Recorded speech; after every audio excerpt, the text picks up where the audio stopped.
ምን ማለት ነው ፋላሲ? ቆይ ላስረዳ፣ ችግር የለውም። እኔ በአረበኛ ወርቼ አጃጅላለሁ ከፈለኩኝ፣ ግን ይሄ እንትን አይደለም። እሺ ለማንኛውም ክርስቲያን አለ እዚህ ኦሪት ጠፍቷል፣ እንደ መጽሐፋችሁ ኦሪት ጠፍቷል የለም ይላል። ጭራሽ የለም ኦሪት ጠፍቷል ይላል። እናንተ ደግሞ አለ ኦሪት አልጠፋም ትላላችሁ አይደለ? ነገር ግን እንደጠፋ ይናገራል መጽሐፍቶቻችሁ። ምን ትላላችሁ? ክርስቲያን አለ?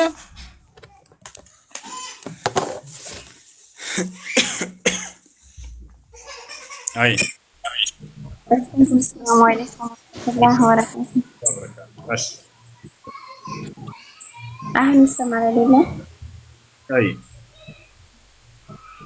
የኔ ጥያቄ ከእስልምና ውጭ ያለን እምነት ተከታዮችን እኛ ሙስሊሞች ለአላህ ብለን መርዳት እንዴት ይታያል? እሺ ከእስልምና ውጭ ያሉ የሌላ እምነት ተከታዮችን አይሰማም? ይሰማል።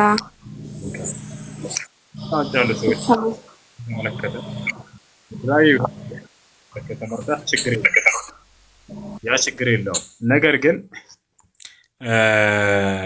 ሃይማኖታዊ በሆነ ነገር ለምሳሌ ለአምልኮ በሚሰሩ ጊዜ የዛኔ ማገዝ አይቻልም። ህይወታቸዋል። ነገር ግን ምድራዊ ህይወታቸው አንድ ክርስቲያን ተርቦ ብታገኙ ብታበሉት ችግር የለውም። ተጠምቶ ብታገኙ ችግር የለውም፣ ብታጠጡት። ልክ እንዲሁ ተራክቶ ብታገኙት ብታለብሱት ችግር የለውም። ይሄ ነው። እሺ ያ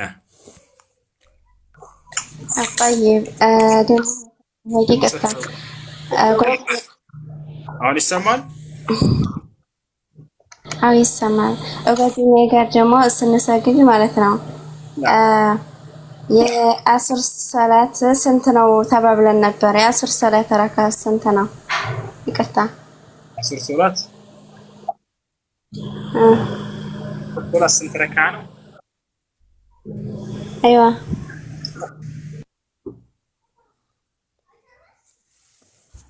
አራት ረካ። እሺ ይቆራረጥ። እሺ ጀዛከላህ። ደግሞ ይቅርታ ደግሞ ሶስተኛ ልጨምር።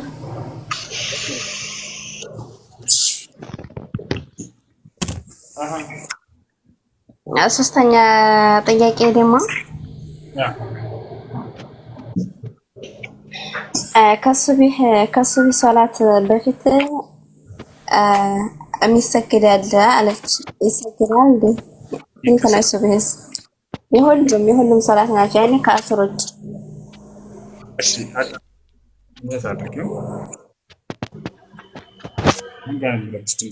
አድርጉ። እሺ ነቢያችን ሰለላሁ ዐለይሂ ወሰለም ሲናገሩ ምን አሉ? መን ሰላ ፊል የውም ወለይላ 12 ረክዓ በነላሁ ለሁ በይተን ፊል ጀና አሉ። በቀንና በሌሊት 12 ረክዓ ሱና ሶላቶችን ለሰገደ ሰው አላህ በጀነት ውስጥ ቤት ይሰራለታል አሉ። እነዚህ መቼ መቼ ናቸው?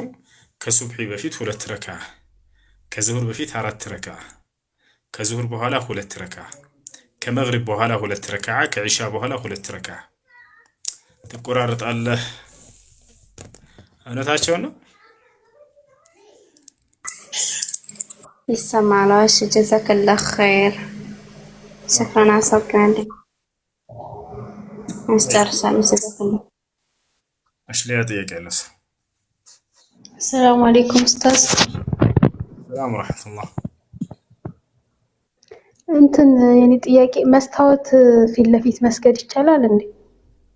ፊት ለፊት መስታወት ነው ችግር የለውም፣ አይከለክልም ይሄ ነገር ግን ከፊት ለፊታችሁ እዛ አትዩ ከፊት ለፊታችሁ ሰው ሶላት በሚሰግድ ጊዜ ሱጁድ የሚወርድበት ቦታ ነው የአይኑ እይታ ማረፍ ያለበት።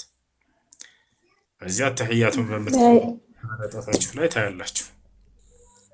ነገር ግን እንዳጋጣሚ ወደዛ ብታዩ ትወሰወሳላችሁ ከሚል አንፃር ነው እሱ ነገር። እሺ እንጂ እንደ ከሱራ ፊት እንደ መስገድ አይቆጠርማ። ጀዛከላህ።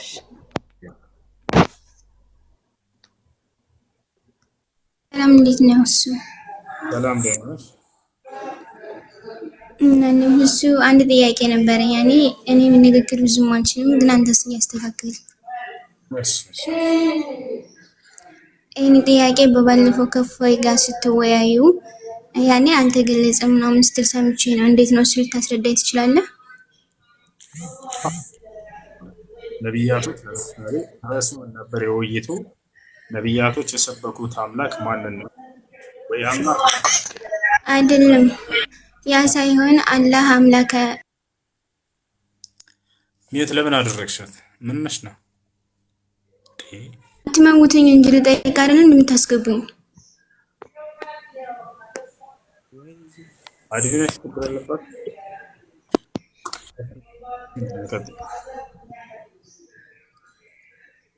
አንሰማኝም? ድገሚ ሚት አይዋ እኔ በነቢያት የተሰበከ አምላክ ሳይሆን ያልኩት ያኔ ከእፎይ ጋር ስትወያዩ አላህ እግር እጅ አለው ወይ በሚል ነበር ያኔ እኔ ሰማችሁ ማለት ነው። ያን ጊዜ ደግሞ አንተ አልተገለጸም ምናምን ያልክ ነው እንትን ያልከው ማለት ነው። ያን ልትመልስልኝ ትችላለህ?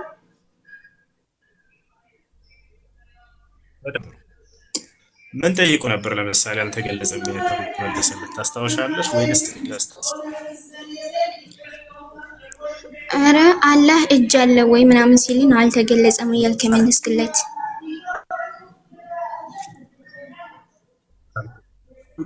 ገልጸ አላህ እጅ አለው ወይ አለ? አዎ አለ። እኔ ሸበካ ነው ግን ይቆራረጣል።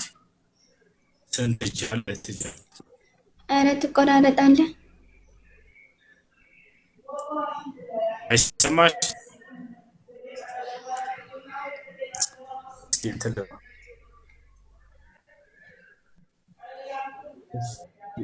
ጋይስ የኔ ሸበካ ብቻ ነው የእሱ ሸበካ። አያ አሁን መጥቷል።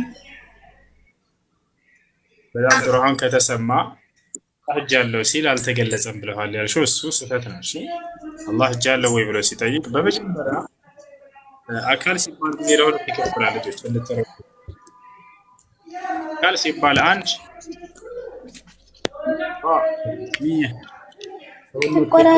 አካሎች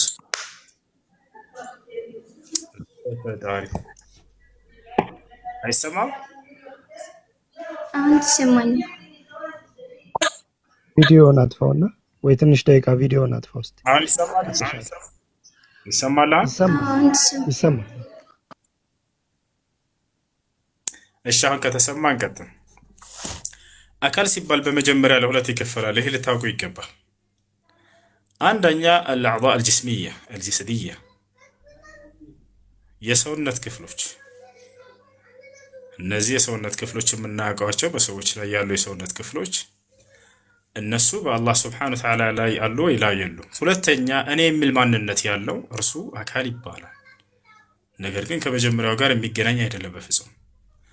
አላህ ስብሐነሁ ወተዓላ የትኛው ነው ያለው ከተባለ እኔ የሚል ማንነት ያለው ሸኽስ ነቢያችን ሰለላሁ ዐለይሂ ወሰለም ሸኽሱላህ የአላህ ምንነት ወይንም ማንነት እያሉ እንደተናገሩት ገብታችኋል።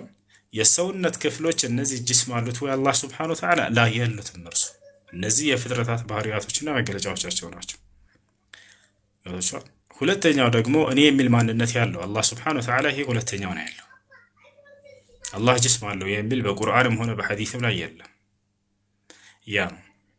ስለዚህ ያ ሁለተኛው ነው በእርሱ ላይ ያለው። አሁን ይሄ ከተረጋገጠና ከታወቀ ሌላኛው ነገር ምንድን ነው?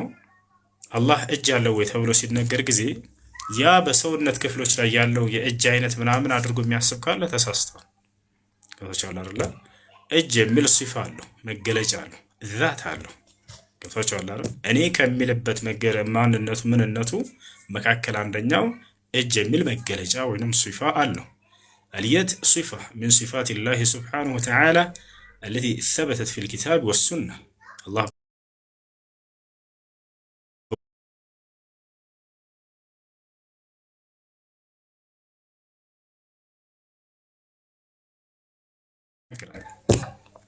እነዚያ ሁለት ልጆቹ ምንድናቸው ብሎ በጠየቀ ጊዜ ቀኝ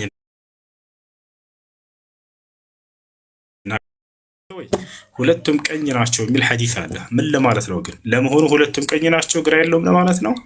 አይደለም። ግራ እንዳለው ቀኝም እንዳለ ነብዩ ሰለላሁ ዐለይሂ ወሰለም ተናግረዋል ሐዲስ ላይ። ማስረጃ ቃለ ነብዩ ሰለላሁ ዐለይሂ ወሰለም يطوي الله السماوات السبع يوم القيامة بيمينه والأرضون السبع بشماله ثم يقول لمن الملك اليوم لله الواحد القهار الله سبات سماعات يتنسايقن በይተቀ ሰባት ራጁ ተቀልላታል ብሎ ተናግሯል። ስለዚህ ሁለቱም ታሪክ ባህሪ የተራበሱ ናቸው ለማለት ነው። ነገር ግን የፍጥረታት ቀኙ ጠንካራ ሲሆን ግራው ደካማ ነው። ከፍጡር ጋር የማይመሳሰል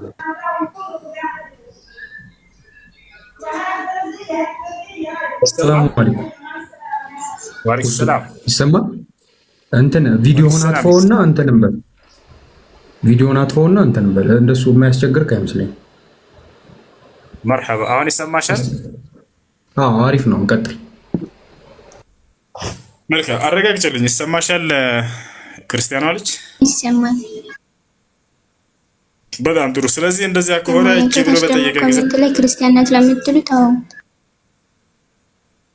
እንትን እና እጅ ሲባል ኮሜንት ላይ ተተሻቸው ከመጣሽ በቃ ላይ ከሆንሽ ታያቸው። እሺ ኮሜንቶቹ እሱ የሚያስተምሩ ላይ ፎከስ አድርጊ።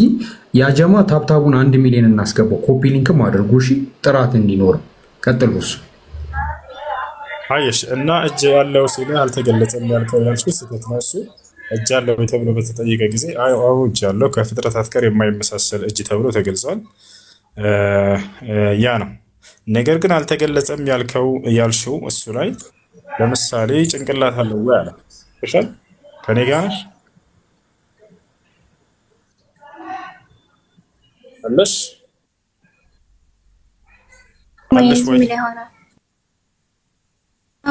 አየሽ ለምሳሌ አልተገለጸም ከተባለው መካከል አንዱ ልታነሽልኝ ትችያለሽ። ለምሳሌ በዛው ላይ ምን ለማለት እንደተፈለገበት እንድነግርሽ ዘንድ ምን ለማለት ነው አልተገለጸም ስላልሽ ማለት እኔ የሰማሁት የዛን ጊዜ ማለት ነው አላህ እጅ አለው ሲል አልተገለጸም ማለት ደግሞ አንገት አለው ወይም ሲል አልተገለጸም ማለት አንገት ምናምን ያለው ማለት እንደኛ አንገት ነው ወይስ ምን አይነት አንገት ነው ለማለት ፈልጌ እጅ አለው ሲል አልተገለጸም ማለት ደግሞ አንገት አለው ነው። እሺ እጅ አለው ሲል አልተገለጸም ብለሃል ያልሽው ስህተት ነው አልኩኝ። ወገናችን ከኔ ጋር አይደለሽም። ስለ እጅ በደንብ አብራራሁኝ። አሁን እስካሁን ድረስ ስለሱ ነበር እያወራኝ ያለው። እሺ ለምሳሌ ግን ያንን አልተገለጸም ሲባል ስለ አላህ ባህሪ አልተገለጸም የተባለው ለምሳሌ ምን መሰለሽ? ጭንቅላት አለው ወይ አለ። በመጀመሪያ ጥያቄው ስህተት ነው።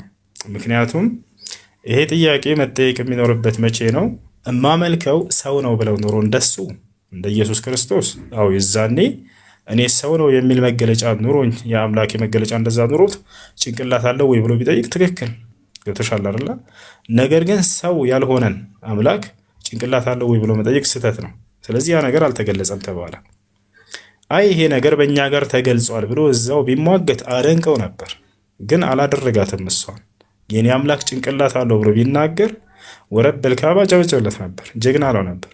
ግን ምን አደረገ? ቶሎ ከኔ ስር እስኪያመልጥ ድረስ ያልቅለት ድረስ ጠበቀና ቤቱን ከፍቶ ያልተገለጠ አምላክ እያለ መሳደብ ጀመረ። ስዕላ ስዕል ደርድሮ ማለት ነው። ይሄ አላህ ነው እያለ እሱን አትሳደብ። በመጀመሪያ የጠየቀው እኔ ብቻ ነኝ። ጤነኛ አይደለች። እሱን አትሳደብ። ማን ሰደበው? ስደብ ብትይኝ አልሰድብም። አሁን አንቺ ባታነሺውም ትዝ አይለንም ነበር። ራስሽ ነሽ የጠየቅሽው። ለማንኛውም ከዚያ በኋላ እንደዛ አደረገ። አሁን እሱ አላህ ጭንቅላት አለው አልተገለጸም የተባለው እግዚአብሔር ጭንቅላት አለው ተገልጿል የሚለኝ ክርስቲያን ካለ ና ላስገባው። አንቺ ራስሽ ነው መልሽ። የት ነሽ? ወጣሽ? እግዚአብሔር ጭንቅላት አለው ማነው የሚመልስ? ክርስቲያን አልተገለጸም መጽሐፍ ቅዱስ ላይ። ያው ክርስቲያን አለ ክርስቲያን አለ። ቆይ አለ ክርስቲያን እግዚአብሔር ጭንቅላት እንዳለው አልተገለጸም መጽሐፍ ቅዱስ ላይ። ይሄን ደፍሮ የሚናገር ክርስቲያን ካለ ደንቀዋለሁ። እግዚአብሔር አንገት አለው ወይ? አልተገለጸም መጽሐፍ ቅዱስ ላይ። እግዚአብሔር ወገብ አለው ወይ? አልተገለጸም መጽሐፍ ቅዱስ ላይ። ተገልጿል የሚለኝ ክርስቲያን ካለ መግባት ይችላል። ግን እግዚአብሔር እጅ አለው ወይ? አዎ እጅ አለው፣ በእጆቹም ያጨበጭባል፣ ተገልጿል። እግዚአብሔር ከንፈር አለው፣ በከንፈሮቹ ያፏጫል፣ ይሄ ተገልጿል መጽሐፍ ቅዱስ ላይ። ያፏጨ ዝንብና ንቦችን ይጠራል በፉጨት ገብታችኋል። እግዚአብሔር እግሮች አሉት፣ በእግሮቹ ይራመዳል፣ ይሄዳል፣ ይሄ ተገልጿል መጽሐፍ ቅዱስ ላይ። እግዚአብሔር ጭንቅላት አለው ወይ? አልተገለጸም። ተገልጿል የሚለኝ ክርስቲያን ዲያቆን መምህር ካለ አሁን መግባት ይችላል። አለ ክርስቲያን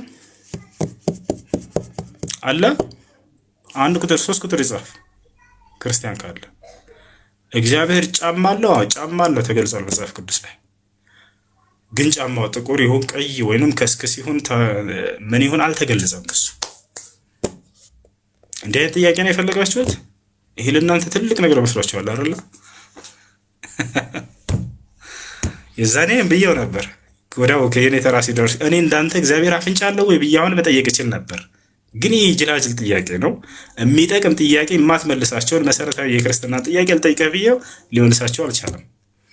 ኢየሱስ ክርስቶስ መነሳቱ የክርስትና መሰረት ነውና ሲነሳ ያየው አንድ የሐዋርያ ምስክር አምጣልኩት አላመጣም። ጳውሎስ ምን አለ መጽሐፍ ቅዱስ ላይ? ኢየሱስ ክርስቶስ ከሙታን ክርስትናችን ከንቱ ነው፣ ስብከታችንም ውሸት ነው ብሏል። ስለዚህ መነሳቱ የክርስትና መሰረት ነውና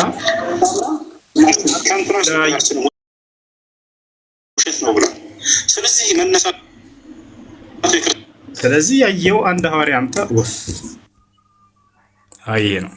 ክርስቲያን አለ መግባት የሚችል ክርስቲያን ካለ መግባት ይችላል።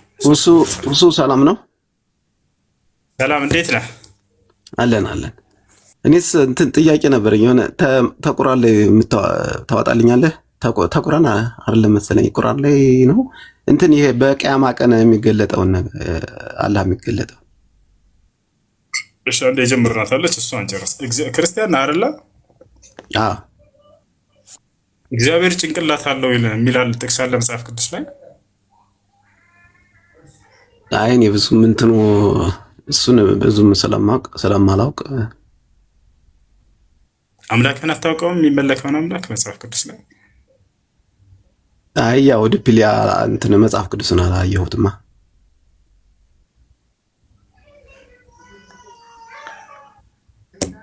እግዚአብሔር እሺ እንትን አለው እጆች አሉት?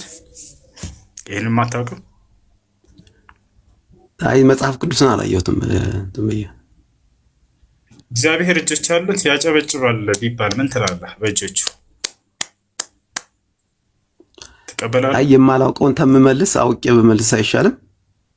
ዝም ብዬ አይ አስፈላጊ አይደለም። አውቆ ነው ሳያውቁ ዝም ብሎ ዋላውቀውም ማልክ እናሳውቀህ አልኩህ። መጽሐፍ ላይ ከፍቼ ላስነብብህ ከቁርአን ሳይሆን መጽሐፍ ቅዱስ ላይ እግዚአብሔር እጆች አሉኝ በእጆቼ ማጨበጭባለሁኝ ይላል።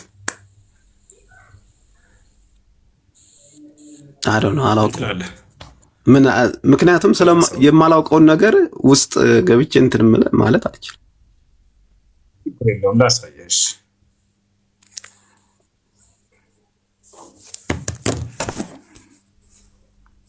ያው እና እዚህ ጋር ምን ይላል? አንብባት እስኪ። እኔ ደግሞ በእጄ አጨበጭባለሁ መዓቴንም እጨርሳለሁ፣ እኔ እግዚአብሔር ተናግሬያለሁ አለ። በእጆቹ አጨበጭባለሁ አለ እግዚአብሔር። እጅ አለው በእጆቹ ያጨበጭባል። ሌላ ደግሞ ያፏጫል። ሲያፏጭ ደግሞ ንቦችንና ዝንቦችን ለመጥራት ነው የሚያፏጨው። ላሳያ አንዴ።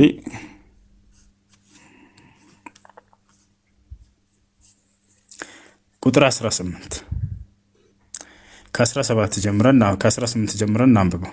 ምን ይላል?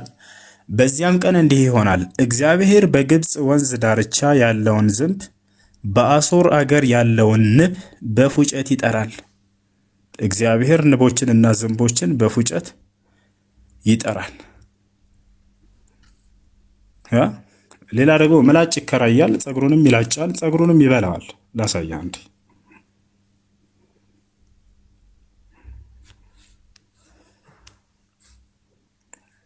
ቁጥር 20 በዚያም ቀን እግዚአብሔር ከወንዙ ማዶ በተከራየው ምላጭ በአሦር ንጉሥ የራሱንና የእግሩን ፀጉር ይላጨዋል፣ ምላጩም ፂሙን ደግሞ ይበላል።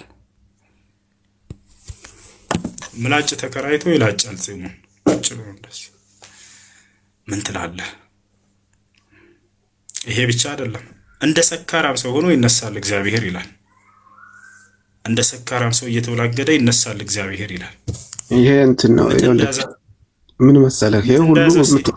ይሄ ሁሉ የምታየው በምሳሌ የተነገረ ሚስጥራው ያለው ነው። ይሄ አሁን ትርጓሜና ማብራሪያ ያስፈልገዋል መጽሐፍ ቅዱስ አለ ደግሞ ማብራሪያ አለ። ለምሳሌ እናንተ ተፍሲር እንደምትሉት አለ ማብራሪያ። እንደዛ ያንን ነው እንትን ማለት ያለብን እንጂ ይሄን እንትኑን ቃሉን ተወሰርከውና ዝም ለቀጥታ እንትኑን ተወሰርከው ሚስጥሩንና ለምን ምሳሌ እንደተነገረ ታረሰርከው እሱን ነው በእሱ ነው የሚታወቀው እንጂ ዝም ብሎ እንደወረደ አይደለም። እንደዛ የሚል የለም። ምሳሌ ነብያቶች ሲያስተምሩ ስለ አምላክ ባህሪ መጽሐፍ እንደዛ የሚል የለም እኮ አይደለም። እንደ ምን መሰለህ አሁን በእናንተ በቁርአናችሁ በተፍሲራችሁ እንደገና ደግሞ ሌላ ምንድነው በቃ በዛ መሰረት ነው። አሁን ያንን ነው አሁን ማንኛውም ሰው ያንን ማየት አለበት። የኛም ደግሞ ምን አለ መሰለ መጽሐፍ ቅዱስ አለ፣ እንደገና ደግሞ መጽሐፍ ቅዱስ ደግሞ የተብራራበት አለ። ያን ሁሉ አይቶ ነው እንጂ ዝም ለመጽሐፍ ቅዱስን ወስዶ አይቻልም። ምክንያቱም እግዚአብሔር እንትን ሲል ምንድነው ያለው ኢየሱስ ክርስቶስ እንደው እንትን በወሪት ጊዜ ሆን ብቻ ሚስጥራዊና ተፍሲር ማለት አንድምታ እንደ አንድምታ ማለት ነው። አንድምታ አዎ ገባኝ። እሺ ዮሐንስ ወንጌል ምዕራፍ 20 ቁጥር 17 ላይ ኢየሱስ ክርስቶስ ለመግደላዊት ማርያም ወደ አምላኬ ወደ አምላካችሁ አድርጋለሁ ሲላት እንደ አንድምታችሁ ወደ ፈጣሪያችሁ አድርጋለሁ ለማለት ፈልጎ ነው አይደል? ይኸውልህ ይሄ ደግሞ ምን ማለት መሰለህ ወደ አምላኬ ወደ አምላካችሁ ሲል ኢየሱስ ክርስቶስ ቃል የነበረው ያ መለኮት በስጋ ስለተገለጠ የአዳምን ጩኸት ነው እየጮኸ ያለው። ስጋ ፍጹም ሰው ፍጹም አምላክ ስለሆነ ሰው የሆነ አምላክ በአዳም ላይ ሆኖ የአዳምን ጩኸት ነው እየጮኸ ያለው። ስለዚህ በስጋ ወራቱ የአዳምን ጩኸት ፍጹም ሰው ነው የአዳምን ጩኸት ነው እየጮኸ ያለው ሰው ነውና ወደ አምላኬ ወደ አምላካችሁ ይላል። እሱ ጩኸቱ ላይ አይደለም። እሱ ሳይሆን ያ መስቀል ላይ ያለ ብላችሁ የሚነግሯችሁ መስቀል ላይ እባክህ። እሺ የዚህን አንድምታ አሳይንሽ። የዮሐንስ ወንጌል ምዕራፍ 20 ቁጥር 17 አንድምታ እንደሱ የሚለው የቱ ጋር ነው? ታሳየኛለህ? እኔ አንድምታ የለኝም። እኔ የምረዳው አልኩህ። እኔ አንድምታ አሁን የለኝም። እኔ አንድምታ ሊያስኩም ለአንድምታውን የዮሐንስ ወንጌል ምዕራፍ 20 ቁጥር 18 ላይ ኢየሱስ ክርስቶስ ወደ አምላኬ ወደ አምላካችሁ አድርጋለሁ ሲል ምን ለማለት እንደሆነ እስኪ አንድምታው ላይ እንመልከተው። ቅድም ምን አልከን? መጽሐፍ ቅዱስ በቀጥታ አይወሰድም በአንድምታ ነው የሚወሰደው አልከን አይደል? ብለህ አዎ። ስለዚህ አንድምታው ምን ይላል እንመልከት እስኪ። ዮሐንስ ወንጌል አንድምታ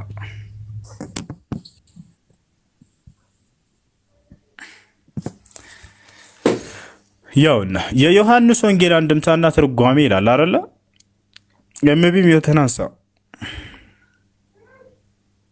መጀመሪያ ከየት ነው የመጣ? እሱ ትርጓሜው ከየት ነው የመጣ? መጀመሪያ እንትን ማለት አለበት። እሱ ትርጓሜ ዝም ብሎ ተማንኛውም ተነስቶ አይደለም። ትርጓሜ ማንም በሰጠው እንመልከተው። አንድ ዮሐንስ ወንጌል ምዕራፍ 20 ቁጥር 17 ላይ ምን ይላል?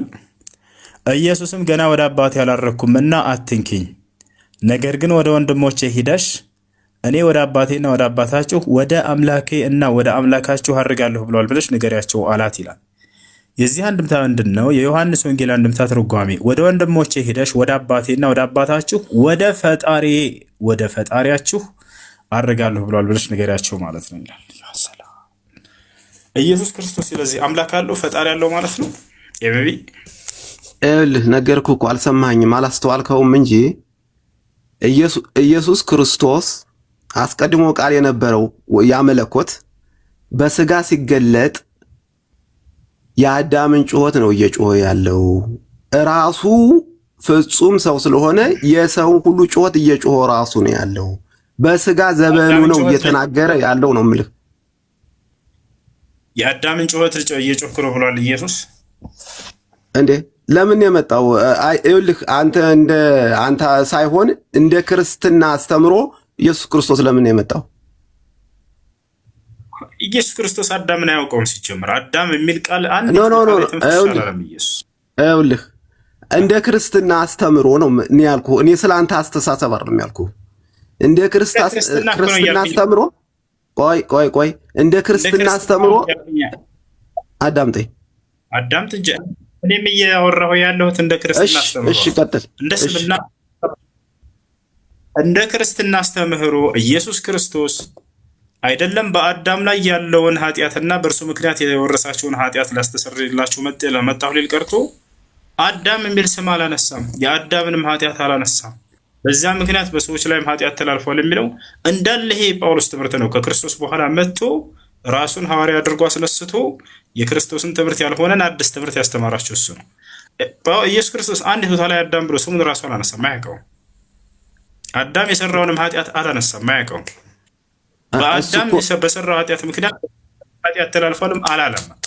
ይህ ሁሉ እንዳለ የክርስትና መሰረት ጳውሎስ ነው ያመጣው። ስለዚህ የክርስትና መስራች ጳውሎስ ራሱ እንጂ ኢየሱስ ክርስቶስም ነቢያቶችም አይደሉም። አዳምን ያውቀዋል ኢየሱስ ክርስቶስ አዳም ብሎ አንስቷል። ይኸውልህ እንዴት መሰለህ፣ አንተ የራስን አገላለጽ ነው የገለጽክ እንጂ የክርስትናን አስተምሮ አጠቃላይ አይደለም። አሁን አንተ እንደ የክርስትናን አስተምሮ ነው መተቸት ትችላለህ፣ መተቸት ችግር የለውም። ግን አስተምሮውን ደግሞ እንደዛ አድርጎ ነው የሚያስተምሩ ብለህ እንትን ማለት አለ። በኢየሱስ ክርስቶስ ኢየሱስ ክርስቶስ አንዲት ቦታ ላይ አዳም የሚል ስም አንስቷል አላነሳም? ከሱን ጀምር። ኢየሱስ ክርስቶስ ይኸውልህ መሰረቱን መጀመሪያ እንትን ኦሪት እኮ አለ። እኛ ስለ ኢየሱስ ክርስቶስ እየቆነጨብን አሁን ዝም መጽሐፍ ቅዱስን ቁንጭብ እያረክ እንትን ማለት አይደለም። እንዳለ ሁሉንም ነው የምታየው። ስለዚህ ነው የመጣው ብለህ ስለተነሳ ነው። ለምን እንደመጣ ከማንም በላይ ከእርሱ አንደበት ማለት ኢየሱስ ክርስቶስ ለምን እንደመጣ የመጣበት ዓላማ ኢየሱስ ክርስቶስ አዳም በሰራው ኃጢአት ምክንያት በእናንተ ላይ የወረሳችሁት ኃጢአት ስላለ በእርሱ ምክንያት ያንን ሊያስተሰርይላችሁ ዘንድ ነው አይደል የመጣው? የሚቢ ያለምን ኃጢአት ሊያስተሰርይ ነው።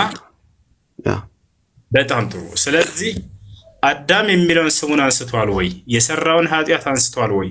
በዚያ በሰራው ኃጢአት ምክንያት በልጆቹ ላይ እንደተላለፈ እንደወረሱ የኃጢአት ውርሰት እንዳለባቸው አስተምሯል ወይ ኢየሱስ ክርስቶስ? ስለዚህ እነዚህ ወሳኝ የሆኑ ሶስቶችን ጥያቄዎች መመለስ አለበት ክርስትና። አዳምን ያውቀዋል ኢየሱስ ክርስቶስ? አዳም ብሎ ልጆቹ ላይ እንደተላለፈ እንደወረሱ የኃጢአት ውርሰት እንዳለባቸው አስተምሯል ወይ ኢየሱስ ክርስቶስ?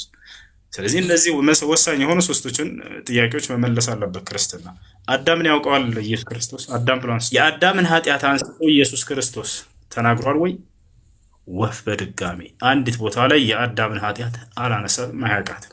ሶስተኛ በአዳም ኃጢአት ምክንያት በእናንተ ላይ የኃጢአት ውርሰት አለባችሁ ብሏል ወይ? ወደ ኃጢአት በእናንተ ላይ ተላልፏል ብሏል ወይ? ወፍ አንዲት ቦታ ላይ አላለም። በታሪክ የክርስትና እምነት መሰረት ይሄ ነበር። በፍጹም የክርስቶስ ትምህርት አይደለም። ክርስቶስ ለዚህ መጥቻለሁ አላለም። ለምን የመጣውሽ ንገረኝ እስቲ። ሊሰብክና ሊያስተምር እንደ አንድ ነብይ ነው፣ መልእክተኛ ነው፣ ሊሰብክ። ኢየሱስ ክርስቶስ ምን አለ? ወደ ሌሎች ከተሞች ሂጄ የእግዚአብሔር መንግስት ልሰብክ ይገባኛል፣ ወንጌልን ልሰብክ ይገባኛል። ለዚሁ ዓላማ ነው እና የመጣሁት አለ። አንድ ሰባኪ ነው፣ አንድ ነብይ ነው፣ አንድ መልእክተኛ ነው። ዮሐንስ ወንጌል ምዕራፍ 8 ቁጥር 40 ላይ ሲናገር እናንተ ግን ልትገድሉ ትፈልጋላችሁ፣ እኔ ከአምላኬ የሰማሁትን እውነት የምነግራችሁ ሰው ነኝ። አብርሃም እንዲህ አላደረገም ማለት አብርሃም እንዲህ አላደረገም፣ እኔ ከአምላክ ሰምቼ የምናገር ሰው ነኝ አለ። ከአምላክ ሰምቶ የሚናገር ምንድን ነው? ነብይ ነው።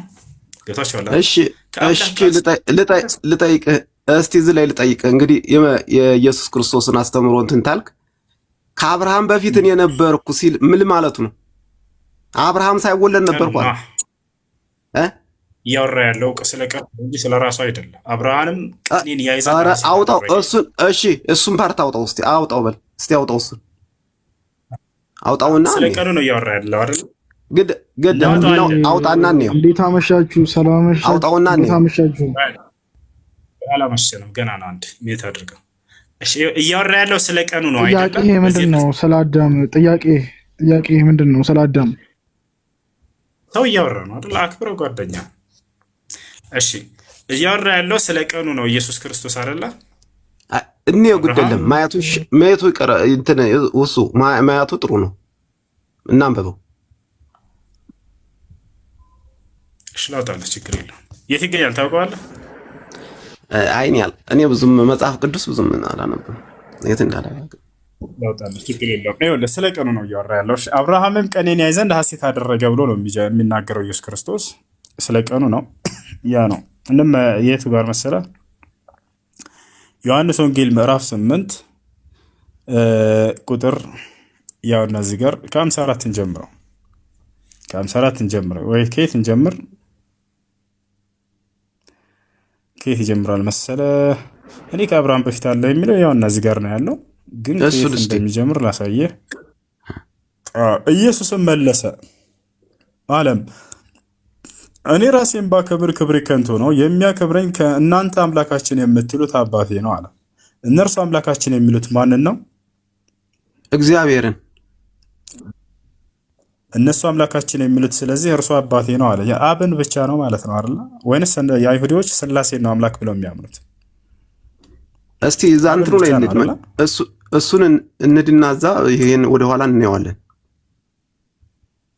ያየሽ አላወቃችሁትም፣ እኔ ግን አውቀዋለሁኝ አለ። አላውቀውም ብል እንደናንተ ሐሰተኛ በሆንኩ አለ። አያለና ያንን አምላክ አላውቅም ቢል እንደማንኛውም ተራ ሰው ሐሰተኛ ሰው ይሆናል። ዳሩ ግን አውቀዋለሁ፣ ቃሉንም እጠብቃለሁ አለ። አየህ፣ ቃሉን ጠብቆ የሚኖር አንድ ታዛዥ ሰው እንጂ ሌላ ነገር አይደለም ኢየሱስ ክርስቶስ። ቀጥሎ ምን አለ? አባታችሁ አብርሃም ቀኔን ያይ ዘንድ ሐሴት አደረገ፣ አየም ደስም አለው አለ። ምንን አያለ? እርሱን አይደለም፣ እሱን አይደለም ያልኩ፣ እሱን አይደለም። እሱ ዋናው እዚህ ጋር ነው ያለው። እየነገራቸው ነው። እሱን እንሄዳለን፣ ችግር የለውም። እሺ እሺ፣ ችግር የለውም። በምን ደረጃ ነው ያለ? ያው በተስፋ ደረጃ ነው። ቀኔን ያይ ዘንድ ሐሴት አደረገ አላቸው።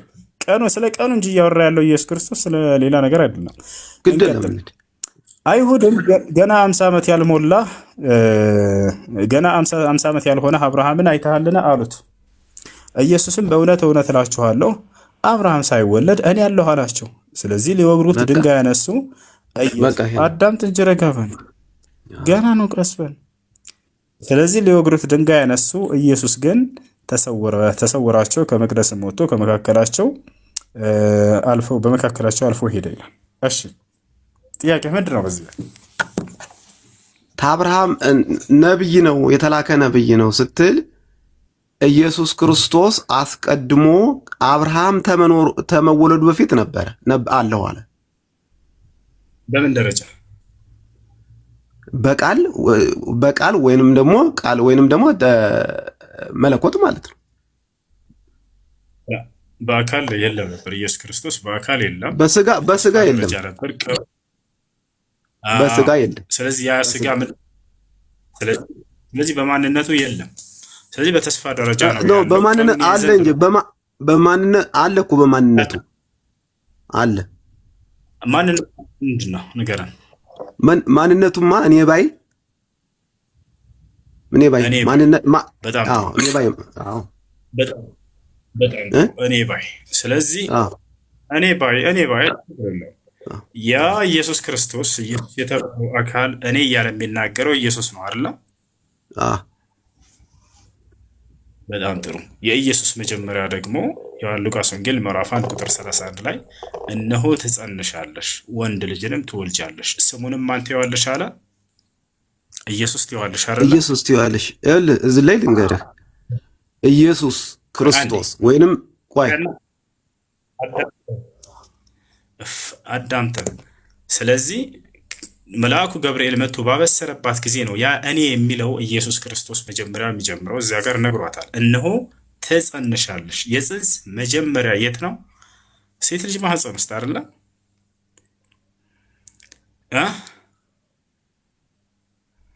የጽንስ መጀመሪያ መቼ ነው? ጨርሰውና እኔ ደግሞ እንድናገር ጥያቄ እኮ ነው። የመጨረስ ነው። የጽንስ መጀመሪያ መቼ ነው? የት ነው? እሱንማ እሱ ምንም እኮ ጥያቄ እሱ እንትን የለውም። ምንም ይሄ እንትን የሚያብለን የለውም። የጽንስ ምን ማህፀን እንዴ? ያ ኢየሱስ የተባለውን መጀመሪያውን እየነገረ ማንም ያውቀው ይሄ እኮ ማንም ያውቀዋል ብዬ ነው። ማንም ስለሚያውቀው ምንም ጥያቄ አይደለም። ይሄ እሱ በለስ የጽንስ የኢየሱስ ክርስቶስ መጀመሪያ መቼ እንደሆነ ገብርኤል እየተናገረ ነው። እኔ የሚል ማንነት ነው። ማንነት ማለት እኔነት ነው ብለኛል አይደል? እኔ የሚል ማን ነው? ስለ ኢየሱስ ነው አለ። ጨርስና ጥያቄውን መልስ። መጨረስ አይደለም። እነሆ ትጸንሻለሽ፣ ወንድ ልጅንም ትወልጃለሽ። በማህፀን በቃ በማህፀን የሰው ልጅ መጀመሪያ በማህፀን። አዎ ስለዚህ ኢየሱስ ክርስቶስ ማንነት የሚጀምረው ከዚያ። ጨረስክ? እኔ ትንሽ ልበል። እሺ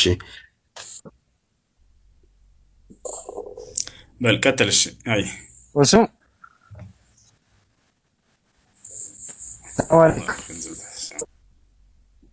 ቀጥል ኤምቢ። እሺ ይኸውልህ ማንነት ማለት እኔ ባይነት ማለት ነው። ኢየሱስ ክርስቶስ አስቀድሞ ስጋ ተመወለዱ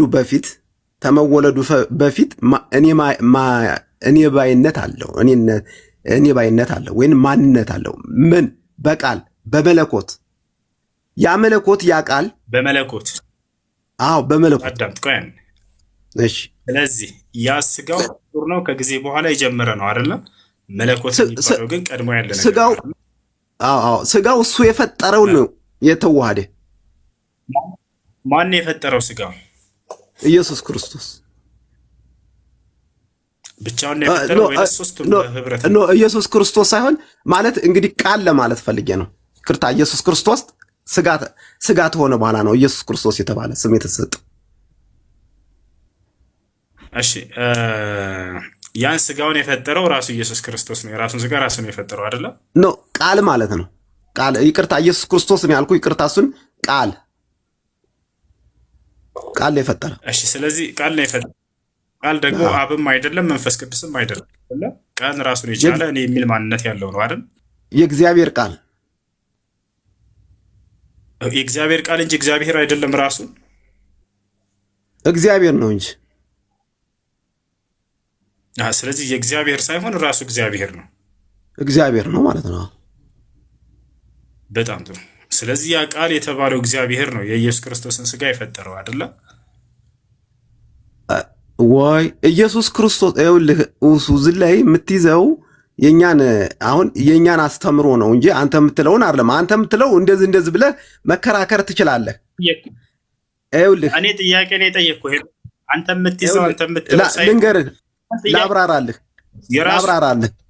እኮ ቆይ እንድትመልስ። እሺ ልመልስ። እሺ ይኸውልህ ምን አለ መሰለህ ቃል ጥያቄውን ድገምልኝና የጠየቅኩትን ከዚያ መለስሽ። እሺ ድገሞሽ። የኢየሱስ ክርስቶስን ስጋውን ማን ነው የፈጠረው? የራሱን ስጋ ራሱ ነው የፈጠረው ወይንስ አብረውት ሌሎች የፈጠሩ አሉ? ሁለት። ይኸውልህ ቃል እግዚአብሔር ነው ስጋን የፈጠረ። ያ ቃል የተባለው እግዚአብሔር ነው የፈጠረው ክርስቶስን ስጋ አይደለ? የክርስቶስ ስጋ ይባልም እኮ ይኸውልህ የሚባለው ስጋን እግዚአብሔር ፈጠረ ወይንም ቃል ስጋን ፈጠረ። የኢየሱስ እኮ ይኸውልህ ቃል ከስጋ ተተዋሃደ በኋላ ፍጡር አይባልም። እሺ የአሁን ጥያቄው ወደዚያ ለመጣ ነው። ገና ነኝ እኮ አንተ እኮ የኢየሱስን ስጋ ፍጡሩን ስጋ የፈጠረው ስትል የተፈጠረው የስጋ ሰው ነው የተፈጠረ። ያንን ስጋ ነው የተፈጠረን ስጋ ኢየሱስ ክርስቶስ ቃል ተዋሃደ። ቃል ከስጋ ተተዋሃደ በኋላ ፍጡር አይባልም። እሺ ሳይዋሃደው በፊት ያንን ስጋ ያስገኘው የፈጠረው ማን ነው? ያዘጋጀው ማን ነው? እግዚአብሔር ያዘጋጀው ቃል የተባለው ነው። ቃል የተባለው እግዚአብሔር ነው ወይንስ ሶስቱም ናቸው? የቱን ስጋ? የኢየሱስ ክርስቶስን ስጋ ያዘጋጀው የኢየሱስ ክርስቶስን ስጋ እንዴ? ያልገባ የኢየሱስ ክርስቶስ ስጋ እኮ እንዲህ ተዘጋጀ ምናምን አይባልም። ምንድነው እመቤታችን ቅድስት ድንግል ማርያም ይባላል። ስጋንም ባዘጋጀህልኝ ይላል ኢየሱስ ክርስቶስ ራሱ። ሰው እንዴ እሱ እንግዲህ እሱ ሌላ ነው፣ ግን እሱን አላቅም። ግን ምን አለ መሰለሽ እኔ የምነግርህ ነገር ዕብራውያን ምዕራፍ 10 ቁጥር 5 ላይ ስለዚህ ወደ ዓለም ሲገባ መስዋዕትንና መባን አልወደድክም፣ ስጋን ግን አዘጋጀህልኝ ይላል። ስጋን ግን አዘጋጀህልኝ ምን ማለት ነው? እዚያ ሌላ ቦታ ላይ ስጋን አዘጋጀህልኝ ይላል። የተዘጋጀ ሊባል አይችልም በፍጹም ነበር አይደል? ቅድም ኖ እሱ እኮ ራሱ አማርኛው እኮ እሱ ላይ የተጻፈው ይሄ ስጋ የኔን ስጋ አዘጋጀህልኝ ማለት ነው። እሱ ላይ ነው። አዎ ስጋንም አዘጋጀህልኝ እያለ ይናገራል። ኧረ እሱ የእሱ ስጋ አዘጋጀ ማለት አይደለም። እሱ እንደዛ እያለን ነው። ችግር የለውም። እሺ እሱን እሱ ብዙ እንትን ያስፈልጋል። እሺ የሐዋርያት ሥራ ችግር የለውም። ራሱ ስለእርሱ በተናገረው ውስጥ የሐዋርያት ሥራ ምዕራፍ 17:31 ላይ ቀን ቀጥሯልና በዚያም ቀን ባዘጋጀው ሰው እጅ በዓለሙ ላይ በጽድቅ ሊፈርድ አለው። ስለዚህም እርሱን ከሙታን በማስነሳቱ ሁሉን አረጋግጧል ይላል። ባዘጋጀው ሰው ይለዋል ኢየሱስ ክርስቶስ። ማን ነው ኢየሱስ ክርስቶስን ያዘጋጀው? አዘጋጁ ማን ነው? ሶስቱም ልመልስልህ። እሺ ይኸውልህ እንግዲህ ኢየሱስ ክርስቶስ እዚህ ላይ አስተውል። እግዚአብሔር ነው። እግዚአብሔር ስንል አብ ወልድ መንፈስ ቅዱስ ነው። ኢየሱስ ክርስቶስ እንግዲህ አንተ በራስ እንትን ሊሆን በቤተ ክርስቲያን ወይም በክርስትና አስተምሮ ኢየሱስ ክርስቶስ እንትን ቃል ወደ ምድር የመጣው ስጋ የለበሰው በራሱ ፍቃድ፣ በአባቱ ፍቃድ፣ በመንፈስ ቅዱስ ፍቃድ ነው። ስለዚህ እግዚአብሔር ነው። አሃ ለራስ ነው አይደለም? አልተሳሳትም። እሺ ረጋ በል እንደ መጽሐፍ ነው አሁን የማወራህ። እኔ ስለ እስልምና አንድ አላነሳም። እሺ ንገረኝ። ተዘጋጅ ሊባል አይችልም። የእርሱ ኢየሱስ ክርስቶስ ተዘጋጅቷል ሊባል አይችልም ብለህ ነበር አይደል? አሁን ተዘጋጅቷል እንደተባለ አመንክ? እሱን የት ላይ ነው ተዘጋጀ የሚል? ባዘጋጀው ሰው እያለ ይናገረዋል ኢየሱስ ክርስቶስን እኮ። ባዘጋጀው ሰው እኮ ሲል የእመቤታችን ቅድስት ድንግል ማርያምን ነው፣ ለኢየሱስን ነው የሚለው። ባዘጋጀው ሰው የሚለው እርሱን ነው እየተናገረ ያለው። እርሱም ከሙታን ባስነሳው እያለ ይናገረዋል። ማርያም ነች ከሙታን የተነሳችው? አይ እሱን አላልኩም። እሱን ያላልኩትን አታምጣ። ያዘጋጀው ሰው እያለ ይናገራል። እንደተዘጋጀ ይናገራል። አሁን ያዘጋጀውና ኢየሱስ ክርስቶስን ያመጣው ማን ነው? እግዚአብሔር ያመጣው። እግዚአብሔር በሱ ፍቃድ፣ በአባቱ ፍቃድ፣ በመንፈስ ቅዱስ ፍቃድ። እሺ ማን ነው? ኢየሱስ ቅድም ስትለን ጊዜ አንተ የራሱን ስጋ ያዘጋጀው ወይንም ያመጣው ያስገኘው ራሱ ቃል ነው ብለህን ነበር አይደለ? ቃል ነው ሁሉም ነገር ያስገኘው። የፈጠረ ቃል ነው። የፈጠረ ቃል ነው። እሺ ቃል ነው። አብና መንፈስ ቅዱስ ቃል ምንድን ነው? መጀመሪያ አብና ኢየሱስ ክርስቶስ ቃል የተባለው ኢየሱስ ነው አይደል? ኦኬ ቃል በሱ ከሆነ ደግሞ አብ ቃል ነው አይደለም? በጣም ጥሩ። ስለዚህ እግዚአብሔር ይኸውልህ አዳምጠኝ። የሰማኸኝ ነው? እያዳመጥኩ። እሺ እግዚአብሔር ቃል አለው። ታለ ቃል እንትን አይልም። እግዚአብሔር ቃል አለው። እግዚአብሔር ስትንፋስ አለው። ያለ ቃል መፍጠር አይችልም። እግዚአብሔር ቃል አለው። ያ ቃሉ ደግሞ ቃል መፍጠር አይችልም።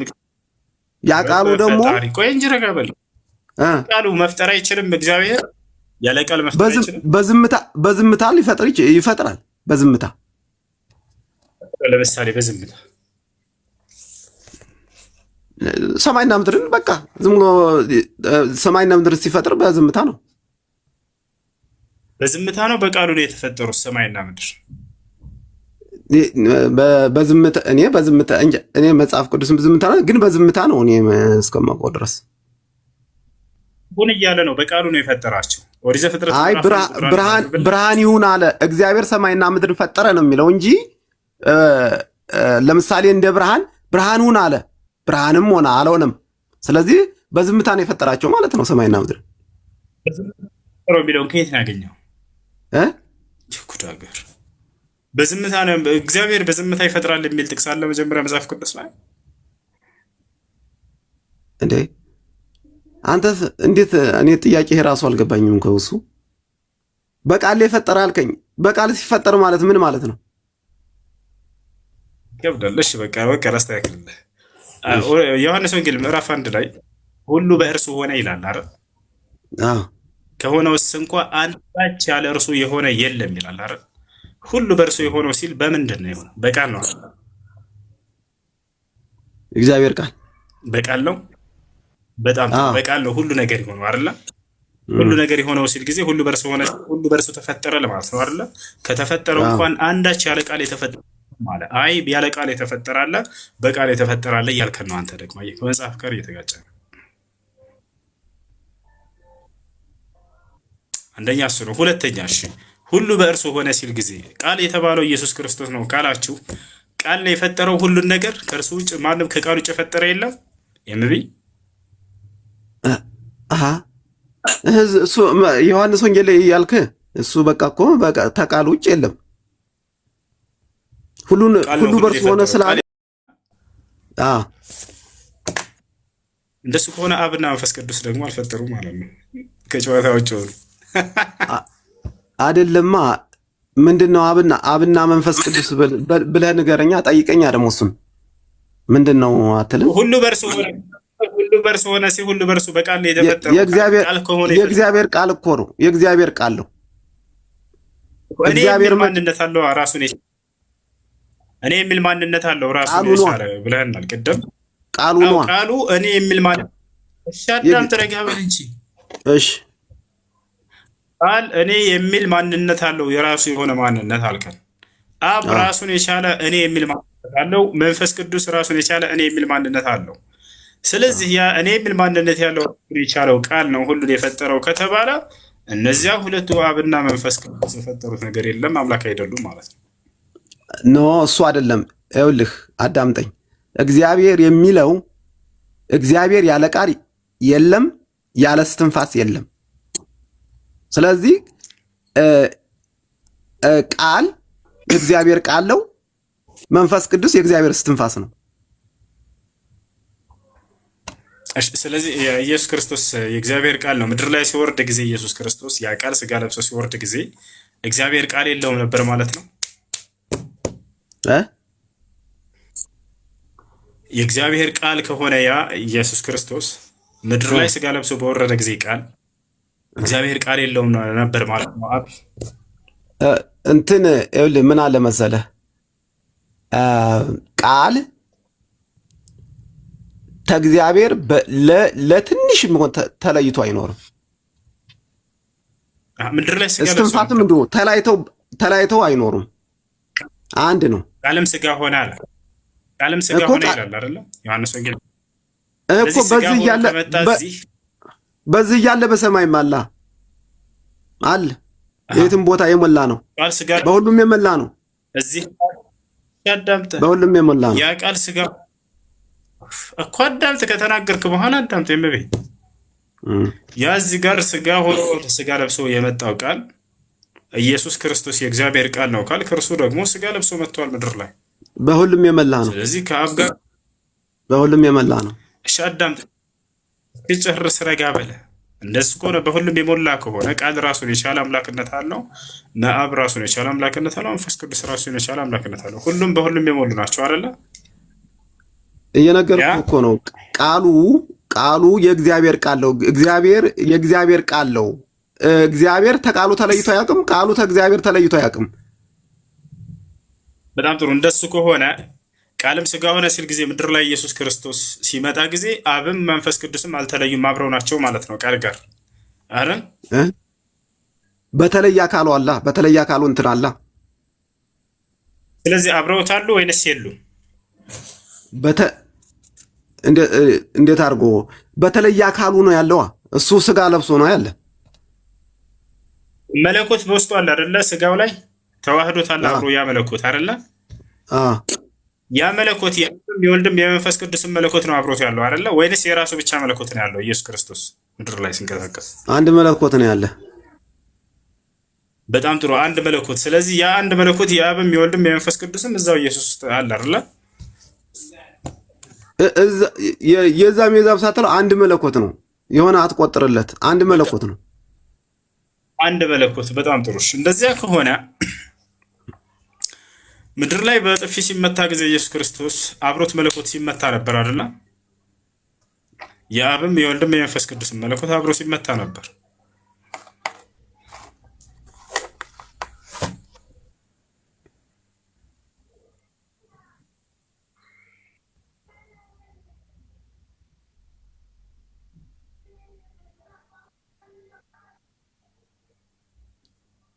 ውሱ አለ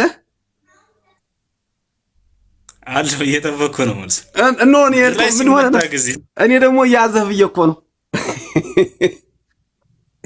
ኔትወርኩ ያዘህ። ኢየሱስ ክርስቶስ አምላክህ ምድር ላይ በጥፊ ሲመታ ነበር አይደለ? አይሁዶች ሲመታ ነበር። የዛኔ ሲመታ ጊዜ አብሮ መለኮት ሲመታ ነበር። የአብም የወልድም መንፈስ ቅዱስም አብረው ሲመቱ ነበር። ኦሮ እንዴት ያለ ነገር ነው! መለኮት ነው እኮ እኔ አብና መንፈስ ቅዱስ አይልማ የተመታ ኢየሱስ ክርስቶስ ነው አይልም እንደዛ። ስለዚህ መለኮት የለም ማለት ነው። የዛኔ ሲመታ ኢየሱስ ክርስቶስ በእርሱ አለ።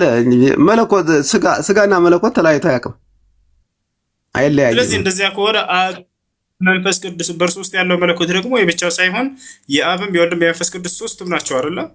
እንደዛ ሲሆን ሶስቱም ሲመቱ ነበር በጥፊ ማለት ነው። ሶስቱም ኢየሱስ ክርስቶስን የተመታው በእርሱ ውስጥ ሁሉም የመለኮት ሙላት አለበት እኮ አይደለ? የአብም የወልድም የመንፈስ ቅዱስ መለኮት ከእሱ ጋር አለ። ወይንስ የብቻው መለኮት ነው በውስጡ ያለው? የተዋሃደ መለኮት የእርሱ ብቻ ነው ወይንስ የሶስቱም የሥላሴዎች መለኮት ነው የተዋሃደው? አይደለም፣ አንድ ነው መለኮት፣ አንድ መለኮት ነው እኮ። ስለዚህ የአብም የወልድም የመንፈስ ቅዱስ መለኮታዊ ባህሪ ከእርሱ ጋር አለ አይደለ? ስለዚህ እንደዚያ ከሆነ ኢየሱስ ክርስቶስ የተመታው ኢየሱስ ክርስቶስ ነው። መለኮት አንድ ነው እኮ። ስለዚህ አብሮት መለኮት ተዋህዶታልና ሲመታም አብሮ መለኮት እየተመታ ነበር በጥፊ። እንግዲህ እሱን መጽሐፍ ቅዱስ አይተን እናገራለን ደግሞ። እሺ መለኮት ከስጋው ለቅጽበት ተለይቶ አያውቅም ብለህ ታምናለህ አይደለ? አልተለየም። ካልተለየው እሺ፣ የዛኔ ሲሞት ጊዜ ወደ መሞቱ ልሄድልህ በጥፊ ልትሆ ሲሞት ጊዜ የሞተው ያ አብሮ መለኮቱ ሞቷል። መለኮት እንዴት ይሞታል? አይሞትም እኮ። ስለዚህ የሞተው ሰው ብቻ ነው ማለት ነው። መለኮት አልሞተም። መለኮቱ አልተለየማ። መለኮት እኮ በሁሉም ቦታ ይኖራል። ስለዚህ መለኮት አልሞተም እንበል ወይንስ ሞቷል እንበል? መለኮት አይሞትም። ስለዚህ ሰው ነው የሞተው። መለኮት አልተለየማ። ስለዚህ ካልተለየ ሞቷል አብሮ አይሞትም። መለኮት አይሞትም፣ አልተለየም። ስጋ ነው የሞተው። ስለዚህ ሰው ነው የሞተው። ስጋ ነው የሞተው። በጣም ጥሩ። ስለዚህ የሞተው ሰው በስጋው ሞተ እንዲህ ይላል እኮ። እንደውም በስጋው ሞተ በመንፈስ ግን ሕያው ነው ይላል እኮ። እኔም እንደዛው እኮ ነኝ። አንተም ስትሞት እንደዛው ነው። ከኢየሱስ ክርስቶስ በምን እለያለሁ? ስሞት ስጋ ይሞታል፣ ነፍሴ ግን ሕያው ነች። ያው ነው። ስለዚህ ኢየሱስ ክርስቶስ ከኔ የተለየ መንገድ አይሞትም አይደል እንዴ? እኔም በስጋዬ ነው የሚሞተው፣ ነፍሴ ሕያው ትሆናለች። እሱ እግዚአብሔርነቱ አስነሳው። አንተ ግን አትነሳም፣ መነሳት አትችልም። ስጋን ማስነሳት አትችልም። ራሱን ማስነሳት አልቻለም። እሱ ያስነሳው አምላኩ ነው። ራሱን እንዴ አልሰማሁም እንዴ? እንግዲህ ኢየሱስ ክርስቶስን ሲያስተምር መቼም ጥሩ ነው ትላለህ። እኔ ነፍሴን እሰጣታለሁ።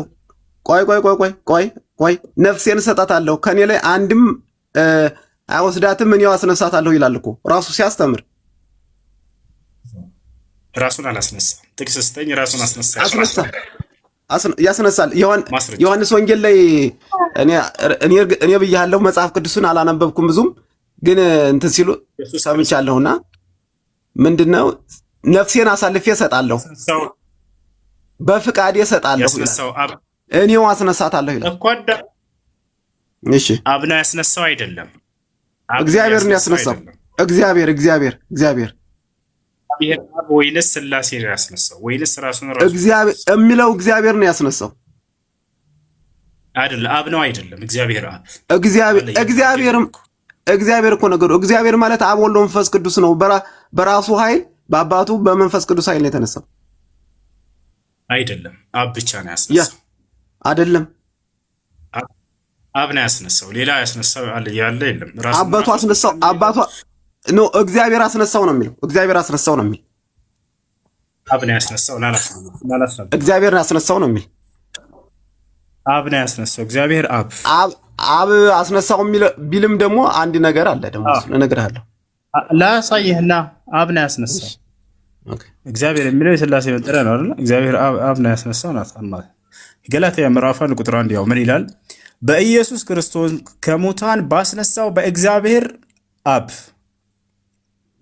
ሐዋርያ የሆነ እንጂ ከሰዎች ወይንም ከሰው ጳውሎስ ነው። ለምን ያው እግዚአብሔር አብ ነው ያስነሳው። አየኸው? ጳውሎስን አትቀበልም። ለምን የጳውሎስን ግን አመጣኸው? ውሱ ጳውሎስ ነው እንትን ያለው ትላለህ። እንደገና ደግሞ ጳውሎስን ትጠቅሳለህ። አንድ ጳውሎስ እናወራለን፣ ችግር የለው ግን ያስነሳው። እሺ እዚህ ላይ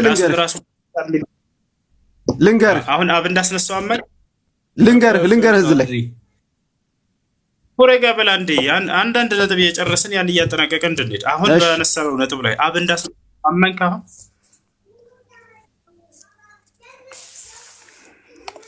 አብ እንዳስነሳው አመንክ። ምን ማለት እንደሆነ ልንገርህ እዚህ ላይ። እሺ ምን ማለት እንደሆነ ታብራርልኛለህ። ግን አብ እንዳስነሳው አመንክ ወይ? ልንገርህ ምን ማለት እንደሆነ በፈጣሪ አብ እንዳስነሳው አሁን ቃሉን አመንክ ወይ? ቃሉ የተነገረውን አመንከ? አብ ነው ያስነሳው የሚል የለም ስላልክ ቅድም ማለት ነው። አሁን ደግሞ እኔ አብ የተባለበት ምክንያቱን ልንገርህ። ምክንያቱን ነው የምነግርህ። ውሱ በቃ ቃሉን እልህ ልንገርህ። ኢየሱስ እንትን ቃል ወደ ምድር ስጋ ስለለበሰ መንፈስ ቅዱስ ወደ ሰዎች ስለመጣ በእግዚአብሔርነቱ ቆይ አዳምጠኛ አንተ። እኔም አዳምጫለሁ። ቆይ አዳምጠኛ ስህተት እየተናገርክ ነው። አይምቢ ስጋ ለበሰ እኮ ቆይ ልንገርህና ስህተት የንገርኛ በኋላ ላይ እሱ እሺ። እና ቃል ወደ ስጋ ስለለበሰ መንፈስ ቅዱስ ደግሞ ወደ ሰዎች መጥቶ ስላደረ ለምሳሌ በመሬት ላይ የእግዚአብሔር መንፈስ ሰፎ ነበር ይል ነበር እንትን ላይ ማለት ነው። ስለዚህ በአምላክ በእግዚአብሔርነቱ እግዚአብሔር ሆኖ ምንም ሳይመታ ሳይደበደብ ሳይገረፍ ያለ በእግዚአብሔርነቱ አብ ብቻ ስላለ አብ ይባላል። ለዛ ነው አብ ብሎ የተጠቀሰው እንጂ እግዚአብሔር ነው ያስነሳው። ያው እግዚአብሔር እንዳለ አብ ወልድ መንፈስ ቅዱስ በኃይሉ በራሱ ኃይል በመንፈስ ቅዱስ በአባቱ ነው የተነሳው። አብ ወልድ መንፈስ ቅዱስ አስነሳው የሚል የለም መጽሐፍ ቅዱስ ላይ። በእግዚአብሔር ነው የተነሳው። እግዚአብሔር አብ የተባለለት በእግዚአብሔርነቱ ወደ ምድር መጥቶ መከራ ስላላየ ተሰው ጋር እንትን ስላላለ በእግዚአብሔርነቱ ስላለ እግዚአብሔር አብ ተባለለት። እሱ የሚል የለም። ቀጥታ እግዚአብሔር እኔ የምረዳው እንደዚህ ነው። በጣም ያሳዝናል። ከመጽሐፍ ተቃራኒ ናቸው። እናንተም ክርስቲያኖች እኔ የምረዳው እንደዛ ነው። እኔ የምረዳበትን ነው የምልህ። መጽሐፉ የሚለው ሌላ ነው። አብ አስነሳው ነው የሚለው። እናንተ ግን አብ ወልድ መንፈስ ቅዱስ አስነሳው አብ አስነሳው የሚለውን እኮ ነው የምልህ። እሱን ነገር እሱ አብ አስነሳው የሚለው የለም ማለት መጽሐፉ ማለት ፈልጎ ነው የምልህ። ማብራሪያ መጽሐፉም ላይ የለም። ከመጽሐፉም ተቃራኒ ሆነ ማብራሪያም የለም እዛ የትኛውም ቦታ ላይ። አብን ያስነሳው አሁን አብራርቼልሃለሁ። አብን ያስነሳው አብ ግን አስነሳው ሲባል ይሄ ያልኩ ነገር ነው ያብራራሁልህ ነገር ነው። የለም ማብራሪያ የለም። እሺ ኢየሱስ ክርስቶስ እኔ ሰው ነኝ ብሎ ተባለ። ሰው ነው። በጣም ጥሩ። ሰው ታመልካለህ እንዴ? መለኮት ከስጋ ጋር የተዋሃደ ሰው ፍጹም አምላክ ፍጹም ሰው ነው። አመልከዋለሁ። እሺ እኔ ፍጹም ሰው ፍጹም አምላክ ነኝ ብሏል። በመጀመሪያው ቃል ነበረ። ዮሐንስ ወንጌል እምቢ እባክህን የሆነ ሌላ ሀሳብ ላይ የሆነ ሀሳብ ካነሳ በኋላ ያንን ጨርስና ወደ ቀጣይ ትሄዳለህ። ኢየሱስ ክርስቶስ እኔ ሰው ነኝ ብሏል ወይ? አዎ ሰው ነኝ ብሏል። እኔ ፍጹም ሰው ፍጹም አምላክ ብሏል ወይ? የቱ ጋር ነው እኔ ፍጹም አምላክ ነኝ ያለው? ፍጹም የሚለውን ፍጹም የሚለውን ቃሉን አልተናገረም። እኔ አምላክ ስላለ አይደለም። ለምሳሌ ፈርዖን እኔ አምላክ ነኝ ብሎ አምልኩኝ ብሎ አለ። ስለዚህ እሱን ላመልከው ነው እንዴ? ስላለ አይደለም። እኛ ተመጽሐፍ ቅዱስ ነው የምናውቀው እኮ መጽሐፍ ቅዱስ ላይ ያለ ክርስቶስ ትምህርት የሚኖር አምላክ የለውም እያለ ይናገራል። የክርስቶስ ትምህርት ውስጥ ይሄ ይገኛል ወይ? በመጀመሪያ እኔ አምላክ ነኝ ብሎ አስተምሯል። ኦኬ፣ ቅድም ቅዱስ ጳውሎስ ተጠቀስከው ላይ እሄድልሃለሁ። ይሄ የተባረከ አምላክ ነው ይለዋል። የተባረከ አምላክ ነው ይላል። በእግዚአብሔርነቱ ሲኖር ሳለ የሚለው ቅዱስ ጳውሎስ የጻፈው አለ። የሚጠይቀው ሌላ የሚያወራው ሌላ፣ የሚጠይቀው ሌላ የሚያወራው ሌላ። ኢየሱስ እንደዚህ ብሏል ወይ? ጳውሎስ ብሏል። እንደዚህ ብሏል ወይ? ጳውሎስ ብሏል። ረጋ ብዬ እንደገና ደግምለታለሁ። ጳውሎስ ብሏል። እሺ ያኔ ወደ ጳውሎስ እንሄዳለን። አንደኛ እዛ ጋር እግዚአብሔር የተባረከ አምላክ ነው የሚለው እና በግሪኩ ማየት እንችላለን። ውሃ ብቻ። እሺ ጥያቄ ያለው አለ? ጥያቄ ያለው አለ? ጥያቄ ያለው አለ ወይ? ማትስማዕን ከላሚ እሺ ጥያቄ ከሌላችሁ እንወርድ። ሰላም አለይኩም ወራህመቱላሂ ወበረካቱ። ኡስታዝ ናም እሺ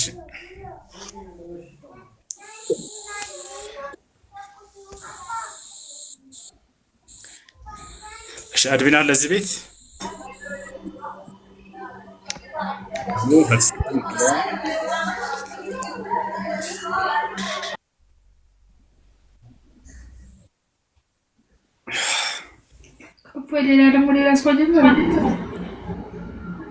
ሰላም አለይኩም ሰላም። እድሉን ስለሰጠኸኝ አመሰግናለሁ። ወላሂ እኔ ልናገር እኔ ባል ነበረኝ 2 ዓመት ልጅ ይዤ ኢትዮጵያ ተቀምጬ 2 ዓመት ልጄን አሳድጌ ስደት ተመጣሁኝ። 8 ዓመት ነው። እኔንም ሆነ ልጄን አይጠይቅም። እሱ ለራሱ እያገባ እየወለደ ይሄው እስከዛሬ ድረስ እየኖረ ነው። እኔ ምን ማድረግ እችላለሁ? ባለሁበት ሀገር ሆኜ በሸሪዓ ፍርድ ቤት መፍታት እችላለሁ? ባል ሚስቱን ማን ነው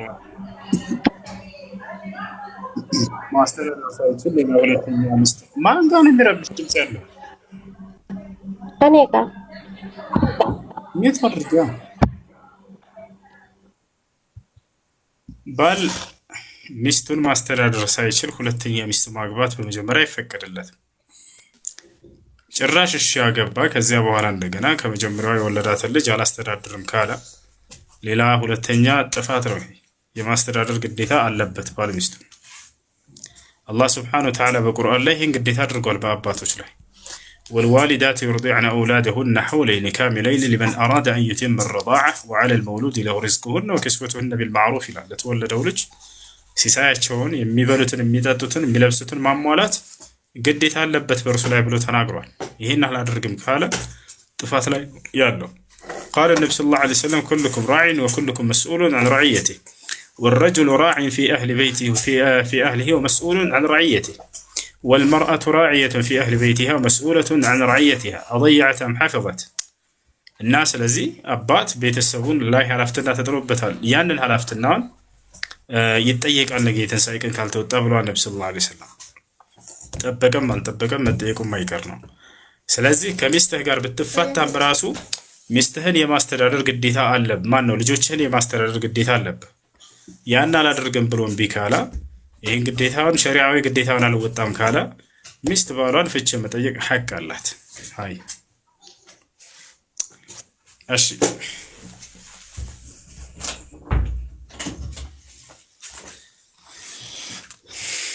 እሺ ጥያቄ አለ።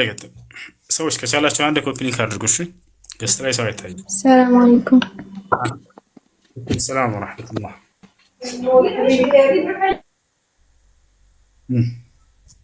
ወንድም የኔ ጥያቄ ኒካ በተመለከተ ነው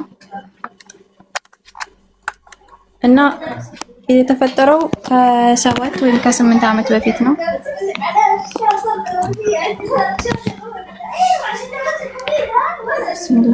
ይሰማል?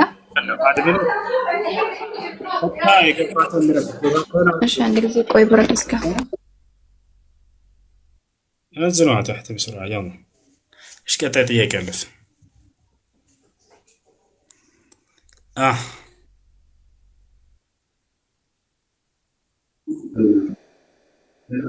እሺ አባን ጥያቄ አለ?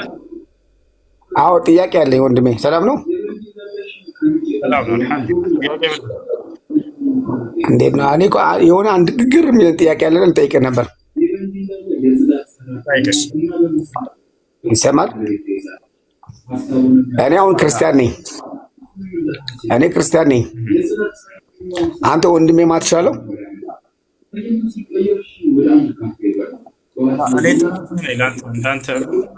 ኢየሱስ ክርስቶስ ትምህርት የማይኖር አምላክ የለውም።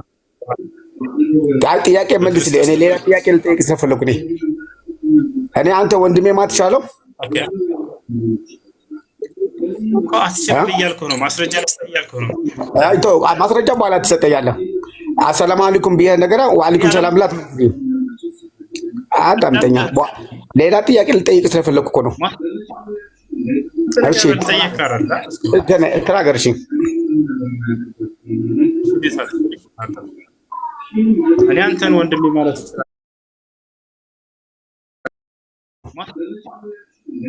እሺ ተናገር። እሺ እኔ አንተን ወንድሜ ማለት በሰማይ ያለውን እርሱ ወንድሜ ነው አለ። ያ አይደለም ማን እንደሆነ ወንድምህ እዛ ላይ ተናገረ። በሰማይ ያለውን የአባቴን ፈቃድ የሚያደርግ ወንድሜ ነው አለ። ሙስሊሞች ደግሞ የኛ የክርስትናን እምነት ወይንም ደግሞ የአብን ፈቃድ አይጠብቁም ብለህ ነው የምታምነው። ስለዚህ የሚጠብቅ ከሆነ ወንድሜ ነው ካለ የማይጠብቅ ከሆነ ወንድሙ እንዳልሆነ እየተናገረው ነው እዚሁ አንጻር ኢየሱስ ክርስቶስ። ያ ነው ይህ የእምነት ወንድማማችነት ይባላል። ታዲያ በእስልምናም ያለው ይሄ ነው፣ የተለየ ነገር አይደለም። ገብቶሃል አይደል? አዎ የእምነት ወንድማማችነት የለንም።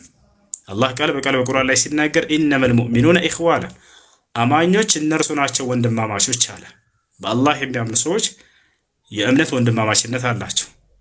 አንተም ልክ እንዲሁ በአብ የሚያምን ወንድማማችነት አለው ብለህ የምታምነው በዚያ ላይ ገድቦታል ኢየሱስ ክርስቶስ። በሰማይ ያለውን የአባቴን ፈቃድ የሚያደርግ እርሱ ወንድሜ ነው አለ። ሙስሊሞች ደግሞ ያንን አይጠብቁም አያደርጉም ብለህ ነው የምታምነው። ስለዚህ ወንድሜ ማለት አትችልም። ይህ አዲስ ነገር አይደለም። በሁለቱም በኩል ያለው አንድ ነው። ያ ነው። ብዙ ማብራሪያ ሳትሰጠኝ ጥያቄ አሳጥረን እንድትመልስልኝ የምፈልገው አላህ ፍትሃዊ ነው ብለህ ታምናለህ?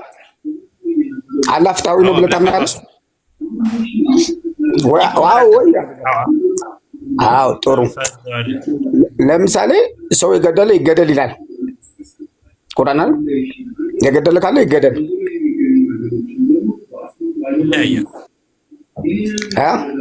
አስረዳ። እሺ እሺ የገደለ ይገደል ይላል ቁርአን። መግደል ሲባል አንድ ቤት አድርገው ማለት መግደል ሲባል ለብዙ ይከፈላል። አንደኛ ሊገድላችሁ የመጣን አካል አለ። ለምሳሌ ሊገድልህ መጣ ወይንም ጦር ሜዳ ላይ ተገናኘ። ይሄ ሰውዬ ሊገድልህ ነው የመጣው። አንተም ሊገድልህ የመጣን አካል ከራስህ እየተከላከልክ የምትገድለው ይሄ ጥፋት አይደለም። ኢስላም ይሄን ነው የሚያዘው። አንደኛ ይወጣቻል። ይሄ ነው። ሁለተኛ ጦር ሜዳ ላይ ባይገናኝም ራሱ የገደለ ይገደል የሚለው ህግ አለ ወይ በቁርአን ላይ? አዎ አለ። ግን ለሁለት ይከፈላል። አንደኛ አውቆ የገደለ፣ ሁለተኛ በስህተት የገደለ ሳያስበው። እነዚህ ሁለቱ የተለያዩ ናቸው በኢስላም። አውቆ ሆን ብሎ ለመግደል አስቦና አቅዶ የገደለ ሰው ይሄ ነው የገደለ ይገደል የተባለው። ቃለ ሱብሓነሁ ወተዓላ ወከተብና ዐለይሂም ፊሃ አነ ነፍሰ ቢነፍስ፣ ነፍስን በነፍስ የሚልን ህግ በእነርሱ ላይ ጻፍኩኝ አለ። ይህንን አላህ ሱብሓነሁ ወተዓላ በኢስላም ላይ ያጸደቀው። በሌላ ቦታም ላይ ሲናገር ወላ ተቅትሉ ነፍስ አለቲ ሐረመ አላህ ኢላ ቢልሐቅ ይላል። ያችን አላህ ያከበራትን ነፍስ ያለ አግባብ እንዳትገሏት ያለ ሐቅ አለ። በሐቅ ከሆነ ግን ትገደላለች። ያ ማለት የሰውን ነፍስ አጥፍታ ከሆነ ማለት ነው። ቃለ ሱብሓነሁ ወተዓላ ወለዚነ ላ የድዑነ መዐ ላሂ ኢላሀን አኸር ወላ የቅቱሉነ ነፍሰ አለቲ ሐረመ ላህ ኢላ ቢልሐቅ። ያችን አላህ ያከበራትን ነፍስ ያለ ሐቅ የማይገድሉ እያለ ተናገረ። በሐቅ ከሆነ ግን ትገደላለች። መቼ ነው የሚገደለው ሰውየው ከተባለ የሰውን ነፍስ አጥፍቶ ከሆነ ነው የገደለ ይገደል የሚባለው። ያ አውቆ ሆን ብሎ ከገደለው ነው። ነቢያችን ሰለላሁ ዐለይሂ ወሰለም ልክ እንዲሁ ይህን ሐዲስ ላይ ሲያብራሩት ምን አሉ? ላ የሒሉ ደሙ ምርኢን ሙስሊሚን ኢላ ቢኢሕዳ ሰላስ አነፍሱ ቢነፍስ አሰይቡ ዛኒ አታሪኩ ሊዲኒህ ልሙፋሪቁ ልልጀማዓ አሉ። የአንድ ሰው ነፍስ ደሙ የተከበረ ነው አሉ በሶስት ምክንያት ካልሆነ በስተቀር። አንደኛ የሰውን ነፍስ አጥፍቶ ከሆነ አሉ። ገብታችኋል? ስለዚህ የገደለ ይገደል የሚለው በዚህ ነው። አውቆ ሆን ብሎ የገደለ ሰው ነው። ወመን የቅቱል ሙእሚነን ሙተዓሚደን ይላል። አንድን አማኝ አውቆ ሆን ብሎ የገደለ ሰው እያለ ይናገራል። እሺ በስተት የገደለስ? ይሄ የገደለ ይገደል የሚለው በዚህ ላይ አይሰራም። ማስረጃ ቃለ ሱብሓነሁ ወተዓላ ወማ ካነ ሊሙእሚኒን አን የቅቱለ ሙእሚነን ኢላ ኸጠአ ወመን ቀተለ ሙእሚነን ኸጠአን ፈልዩቅተል ላ ፈተሕሪሩ ረቀበትን ወዲየቱን ሙሰለመቱን ኢላ አህሊህ ኢላ የሰደቁን። አላህ ሱብሓነሁ ወተዓላ ምን አለ?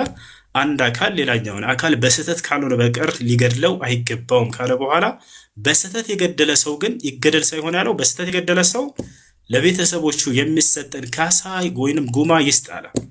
ገብታችኋል? ያ ነው። ስለዚህ የገደለ ይገደል የሚለው አውቆ ሆን ብሎ በገደለ ሰው ላይ ነው። ይህ የንጽጽር ቤት ነው እና አሁን እናነጻጽረው። መጽሐፍ ቅዱስ ላይ የገደለ ይገደል ይላል። እነዚህን ሁለቱን ነገራቶች ግን በስተት ወይንም ምናምን የሚለውን አይለያቸውም።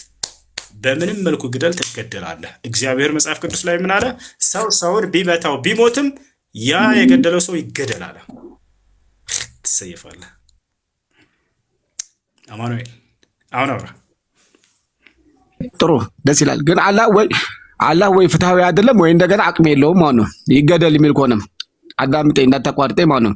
አላህ የገደለ ይገደል የሚል ከሆነ አላህ እኔ አሁን ለምሳሌ የኔ ኢየሱስ ክርስቶስ ምንድነው ብትለኝ ማለት ነው ያንተም የኔ ፈጣሪ ነው ብዬ ነው የማስበው። አላህ እንደገና አንተ ምንድን እንደምታስበው ያንተም የኔ ፈጣሪ ነው ብለን ነው የምናስበው። አቅም አለው ብለህ ወይ እንደገና ኃይል አለው ብለህ የምታስብ ከሆነ አላህ በአንተ ለምን እኔን ያስገድለኛል? አቅም ካለው እሱ ራሱ ፈጣሪ ነው አይደል? አይገድለኝም ወይ? ፍትሃዊ አይደለም ወይ? እንደገና ምንም አቅም የለውም ማለት ነው አላህ። አሁን ከኛ አንጻር ያለውን ስለመለስን አሁን መስፈርት አስቀመጥክ፣ ሚዛን አስቀመጥክ። ስለዚህ አልክና ምን አልክ? ሰውን የገደለን ሰው ይገደል የሚል ከሆነ ፍትሃዊ አይደለም ወይንም ደካማ ነው አቅም የለውም ማለት ነው ብለናል። ስለዚህ ይህ በመጀመሪያ የአንተ አምላክ የሚገለጽ ማለት ነው። ማስረጃ ላሳየህ። እግዚአብሔር ገደለን ግደል እንዳለ ላሳየህ። የኔ አምላክ ግደል አይልም ና ይላል። ያው አይልም። ሰው ሰውን ቢመታ ቢሞትም አዳምጥ፣ ረጋ ብለህ አንብብ እንጂ ያው አይምሮን ክፈት። በቃ ሰው ሰውን ቢመታ ቢሞትም እርሱ ፈጽሞ ምን ይደረጋል? እግዚአብሔር አንብባት። ምን ትላለች? የኛው አንተ የጻፍከው መጽሐፍ ይሆናል እንጂ የኔ መጽሐፍ የሚለው ለገደለ ይቅር በለው ነው የሚለው። ራሱ እግዚአብሔር ፈጣሪ ስለሆነ ራሱ ይገድላል ነው የሚለው። እና ያው እና ይገደል ብሏል። ይገደል። እግዚአብሔር ራሱ ተዋጊ ነው፣ ይዋጋል። አሳያለሁ። ይገና ሰው ሰውን ቢሞታ እርሱ ፈጽሞ ይገደል አለ። ይገደል ይወታል። ሌላ አልጨምርልህ። ሰውም ወንድ ባሪያውን ወይንም ሴት ባሪያውን በበትር ቢመታ ቢሞትም ፈጽሞ ይቀጣ ይላል። እዚህ ቦታ ይገደል እያለ ይናገራል። ያው የገደለ ይገደል ያውና ቃል በቃል እዚህ ጋር የእግዚአብሔርን ስም የሚሰድብ እግዚአብሔርን የሚሳደብ ራሱ ግደሉልኝ ብሏል። እግዚአብሔር ግደሉት። ላሳየህ። አንድ አካል አሁን ሙስሊም እግዚአብሔርን ሲሰድብ ቢሰማ ትገለዋለህ። ምን እንደሚል ላሳየህ። ያውና ምን ይላል? የእግዚአብሔርን ስም ግደሉ ሳልማ ነው እያየን እንሞታለን ነው የምንለው እንጂ ማለት ነው። እናንተ ግደሉን እና እንሞታለን ነው የምንለው እንጂ እኛ እንገላለን ብለን ፎክረንም ገለንም አናውቅም። እኛ እንሞታለን ነው የምንለው እንጂ እናንተ ጃሃድ እንደተፈቅዶልናል ትላላችሁ። እኛ ግን ተፈቀደልን የምንለው ነገር የለንም። እኛ ለምን ቤት ታደርጋለሽ? ያራና አይደል? አዲስ ተረጋጉ። አንድ አካል እስካልተሳደበ እስካላንቋሸሸ ድረስ ያረነው ከሆነኛ ሜት አታድርጉት። እሺ ልጁ የተጫነው ወይንም በቃ የይዞት ያደገው ነገር አለ። ክርስትና ፍቅር ነው እንጂ የሚሰብከው ግድያን አይሰብክም የሚለውን ነገር ጭነዋቸዋል። እውነት ነው። እኔ አሁን ግደል ሰውን የሚባለው እኔ ሙት ነው የሚባለው። አሁን ሲስማር ያደግኩት ትሞታለህ ነው እንጂ ትገድላለህ አይደለም። ጅሃድ ትፈጽማለህ አልባልም።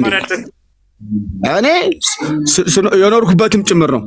አሁን እኔ አንተ ብትበድለኝ ይቅር እልሃለሁ እንጂ ልገድልህ አልሞክርም። ክርስቲያን ምን ትላለች መሰለም? እየሞትን እንበዛለን ነው እንጂ እየገድልን እንበዛለን አልልም። ትምህርቱ ነው የኛው። እሺ አሁን አዳምጥሽ። እሺ አዳምጣው ልንገርህ። አዳምጣለሁ። አንተ የሆነ መጽሐፍን እያወጣ አሁን እነሱ ይሄ ክርስትና ብለው ምሮጭ ወይንም በአካባቢ ሲናገር የሰማው ነገር ነው። አሁን ግን መጽሐፍ ቅዱስ ላይ እግዚአብሔር ሕፃናቶችን ሁሉ ግደሏቸው ይላል፣ ብላቴናዎችን ግደሏቸው ይላል። ያኔ ጭራሽ አንተ ካንተ አፍ ነው ዛሬ የምሰማው። አላሳይህ መጽሐፍ ላይ ያውና ምን ይላል እዚህ ጋር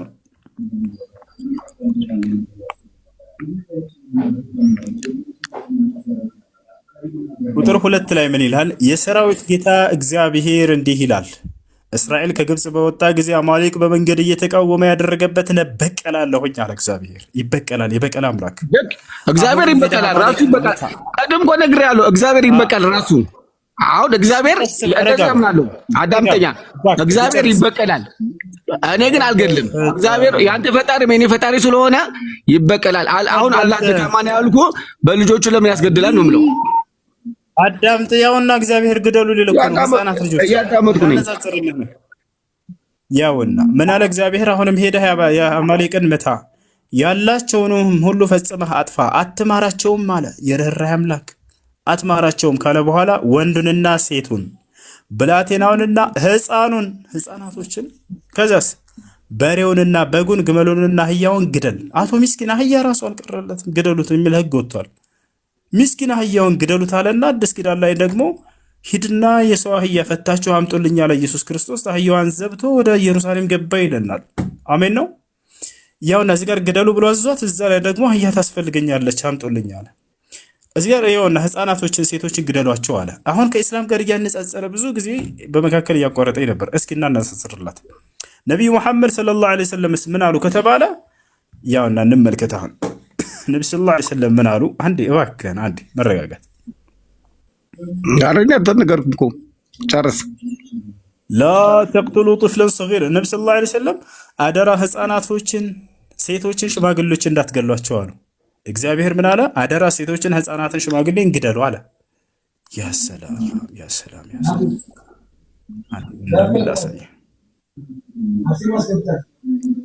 ወደ አማርኛ እንቀይረው። ያው ይሄን ሐዲስ ወደ አማርኛ እንቀይረው። አሁንም ሂዱ አሉ የአላህ መልእክተኛ ነብዩ ሰለላሁ ዐለይሂ ወሰለም፣ ያው ልጅን፣ ሴትን ወይንም አዛውንትን ምን አትበሉ አሉ። እስኪ ችናምባት አትግደሉ። ይታያል። ልጅን እንዲሁም አሉና ምን አሉ? ልጅን፣ ሴትን ወይንም አዛውንትን አትግደሉ። ይሄ ነው ኢስላም። አማኑኤል አማኑኤል አለ ና ተመለስ። አማኑኤል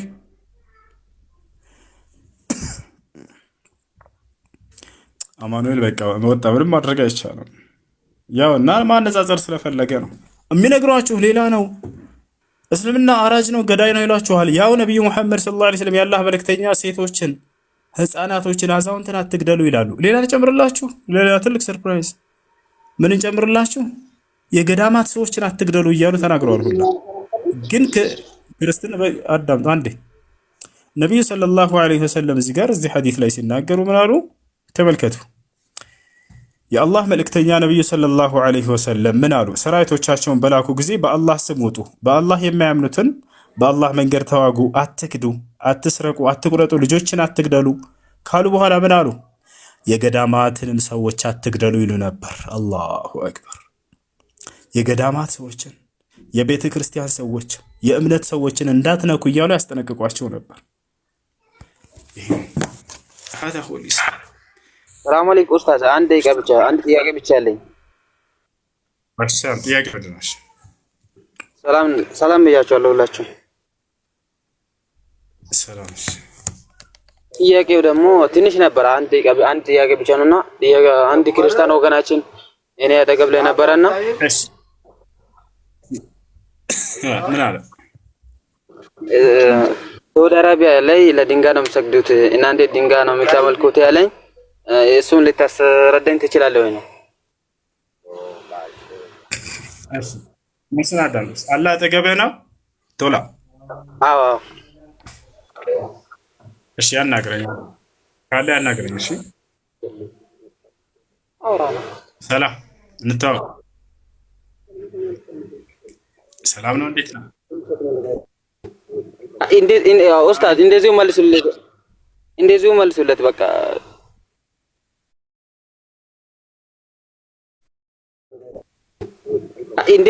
ኡስታዝ እንደዚሁ መልሱለት በቃ ሚዲያ ላይ ገብቶ ምናምን አያውቅም መሰለኝ። አይ አቀስከት። እሺ ድንጋይ ነው የምታመልኩት? እኛ ድንጋይ አናመልክም። ድንጋይ ነው የምታመልኩት ሲል ባጭሩ ወደ ካዕባን ለማለት ፈልገው ነው ክርስቲያኖች። ለምን ከተባለ ወደዚያ ዙረን ስለምንሰግድ። ወደዚያ ዙሮ መስገድና ለእርሱ መስገድ የተለያዩ ናቸው። ታዲያ ምንድን ነው ከተባለ አቅጣጫ ነው እሱ። እንዴት መሰላችሁ ታሪኩ? ያ ካዕባ በመጀመሪያ መስጂድ ነው። ምን ይባላል ስፍራው? መስጂድ አልሐራም፣ የተከበረው መስጂድ ተብሎ ይጠራል። ገብታችኋል አይደል? መስጂድ አልሐራም ይባላል፣ መስጂድ ነው። አላህ በቁርአን ላይ ሱብሓነ አለዚ አስራ ቢዐብዲሂ ለይለን ሚነል መስጂዲል ሐራም ኢለል መስጂዲል አቅሳ እያለ መስጂድ አልሐራም እያለ ይጠራዋል ወደ መስጂድ አልአቅሳ። መስጂድ አልአቅሳ ደግሞ ኢየሩሳሌም ቤተ መቅደሱ ማለት ነው፣ ወይንም ቤተል መቅደስ ተብሎ የሚጠራው። አሁን እሱ ለምን ዓላማ ተሰራ? መቼ ተሰራ? በማን እጅ ተሰራ? በማን ትእዛዝ ተሰራ የሚለውን እንመልከት። ከላይ ማለት ያ መካ ላይ የሚገኘው ከሰዎች በፊት ደግሞ ቀድሞ የተፈጠሩት ማናቸው? መላእክቶች አሉና ስለ መላእክቶች ትንሽ እናውራ። ምክንያቱም ከሱ ጋር ስለሚያያዝ መልአክም ሰውም ጅንም አላህን ለማምለክ ነው የተፈጠረው። አላህ ዝም ብሎ በከንቱ ፍጥረታትን አይፈጥርም። ወማ ኸለቅቱል ጂነ ወልኢንሰ ኢላ ሊያዕቡዱን አለ። ሰዎችንም ሆነ ጅኖችን እኔን ሊያመልኩኝ እንጂ አልፈጠርኳቸውም አለ። መላእክቶችም እንደኛው ነው የተፈጠሩት አላህን ለማምለክ። አላህን ለማምለክ እንደተፈጠሩ ሲናገር ወመን ዒንደሁ ላ የስተክቢሩን ዐን ዒባደቲሂ ወላ የስተሕሲሩን፣ ከእኔ ዘንድ ያሉት በሰማይ የሚገኙ መላእክቶች እኔን ከማምለክ አይኮሩም፣ አይሰለችውም፣ የማይደክማቸውም እያለ ይናገራል። ስለዚህ አላህን የሚገዙ ናቸው። ይሄ ከታወቀ ታዲያ ከኛ በፊት የተፈጠሩት ማን ናቸው? ቀድሞ የተፈጠረው መላእክት ተፈጥሯል ቀድሞ። ከዚያ ጅኖች ተፈጥረዋል። ከዚያ ሰዎች ተፈጥረዋል። ኖታቸዋል። መላእክት ቀድመው ተፈጥረዋል እነሱ ከኛ በፊት። ከዚያ በኋላ ጅኖች ይቀጥላሉ። ከዚያ ሰዎች ወልጃነ ኸለቅናሁ ሚን ቀብል ይላል። ጅንንም ከአደም በፊት ከእርሱ በፊት ፈጠርኩት እያለ እንደተናገረው መላእክቶች ከዚያ በፊት ይቀድማሉ። ታዲያ መላእክት ከኛ በፊት ተቀድመው አላህን ይገዛሉ። እንዴት ነበር የሚገዙት ወደሚለው እንምጣ። መላእክቶች አላህ ስብሓነሁ ወተዓላ ልክ እንደኛ ይሰግዱለታል፣ ይገዙታል። የሚሰግዱበት አቅጣጫና ደግሞ መስጂድ አላቸው። የት ይገኛል? በሰባተኛው ሰማይ ላይ ይገኛል። ልክ እንደ ካዕባ ለእነሱ መስጂድ ነው፣ አቅጣጫ ነው እሱ። ለእኛ ካዕባ መስጂድና አቅጣጫ እንደሆነ ሁሉ ምን ይባላል? ስሙ በይተል ማዕሙር ይባላል። አላህ በቁርአን ላይ ጠቅሶታል። ፊ ሱረት ጡር ቃለ ስብሓነሁ ወተዓላ ወልበይተል ማዕሙር፣ በይተል ማዕሙር እያለ ጠቅሶታል።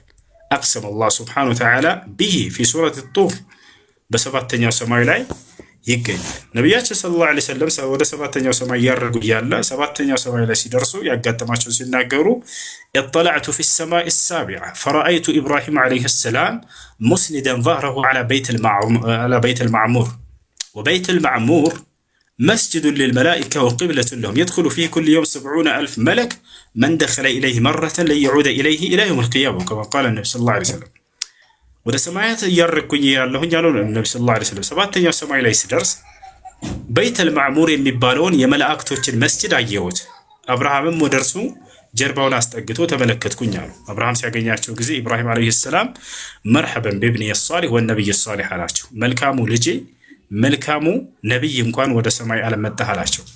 አሁን ስለ በይተል ማዕሙር ሲናገሩ በዚያ በበይተል ማዕሙር በየቀኑ 70 ሺህ መላእክቶች እየሄዱ ይሰግዳሉ። በዚያ አንድ ለመስገድ እድል ያገኘ እስከ ትንሣኤ ቀን ድረስ ሌላ እድል አያገኝም አሉ። ያ ማለት ልክ እኛ አንድ ጊዜ ወደ መካ ሂደን እንሰግዳለን ወደዚያ፣ ከዚያ በኋላ ተመልሰን በየሀገራችን ሆነን አቅጣጫችንን ወደዚያ ዙረን እንሰግዳለን። እነርሱም ልክ እንደዛው ካደረጉ በኋላ በየስፍራቸው ሆነው ሰባቱ ሰማያት ላይ አቅጣጫቸውን ቂብላቸውን ወደ በይተል ማዕሙር አድርገው ይሰግዳሉ። አሁን ይህን ከተረዳን የሰማይ መላእክቶች የተዘበራረቀ ቦታ እንዳይሰግዱ ወደ አንድ አቅጣጫ ዞሮ እንዲሰግዱ ሰባተኛው ሰማይ ላይ ይህ ቦታ በመስጂድ ከተደረገላቸው አላህ ያንንም ለመላእክቶች አውጥቶት የነበረውን ሕግ ለምድር ሰዎችም እንዲያደርገው ወሰነ።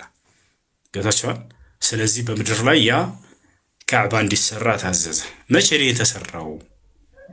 የተሰራው?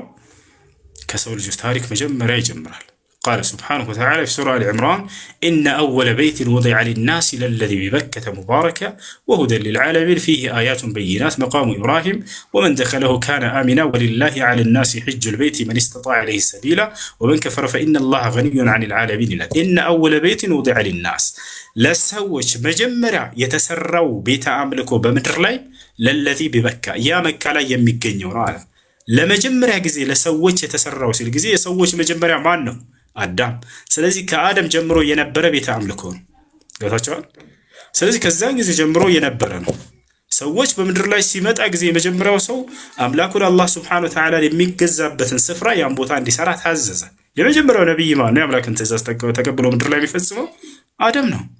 آدم يمجمّر نبينا وبإسلام أو مصرجة قال حذيفة بن اليمان رضي الله عنه قلت للنبي صلى الله عليه وسلم يا رسول الله من هو أول نبي في الأرض فقال آدم فقلت للنبي عليه الصلاة والسلام يا رسول الله أكان هو نبي فقال نعم كان نبيا مكلما أي نبي مكلم كلمه الله عز وجل بدون واسطة حذيفة بن اليمان يتبارك الله الصحابة عندي هذا ከዕለታት አንድ ቀን ነብዩ ሰለላሁ ዐለይሂ ወሰለም ጠየቅኳቸው አንተ የአላህ መልእክተኛ ሆይ በምድር ላይ የመጀመሪያው ነብይ ማን ነው አልኳቸው እርሳቸውም አደም ነው አሉኝ እንደ እርሱ ነብይ ነበረን ስላቸው አሁን ለዚያውም አላህ ያናገረው ነብይ ነው አሉ ምን ማለት ነው አላህ ያናገረው ነብይ ያ ማለት ያለማንም መካከለኛ በቀጥታ ያናገረው ነብይ ነው ብለው እየተናገሩ ስለዚህ የመጀመሪያው የአምላክን ትእዛዝ እየተቀበለ በምድር ላይ የሚፈጽመው ያ ነብይ አደም አለይሂ ሰላም ከርሱ ዘመን ጀምሮ የነበረ ነው ካዕባ አላህ ምን አለ መጀመሪያ ምድር ላይ የተሰራው ቤተ አምልኮ ያ መካ ላይ የሚገኘው ካዕባ ነው ያለ ተናገረ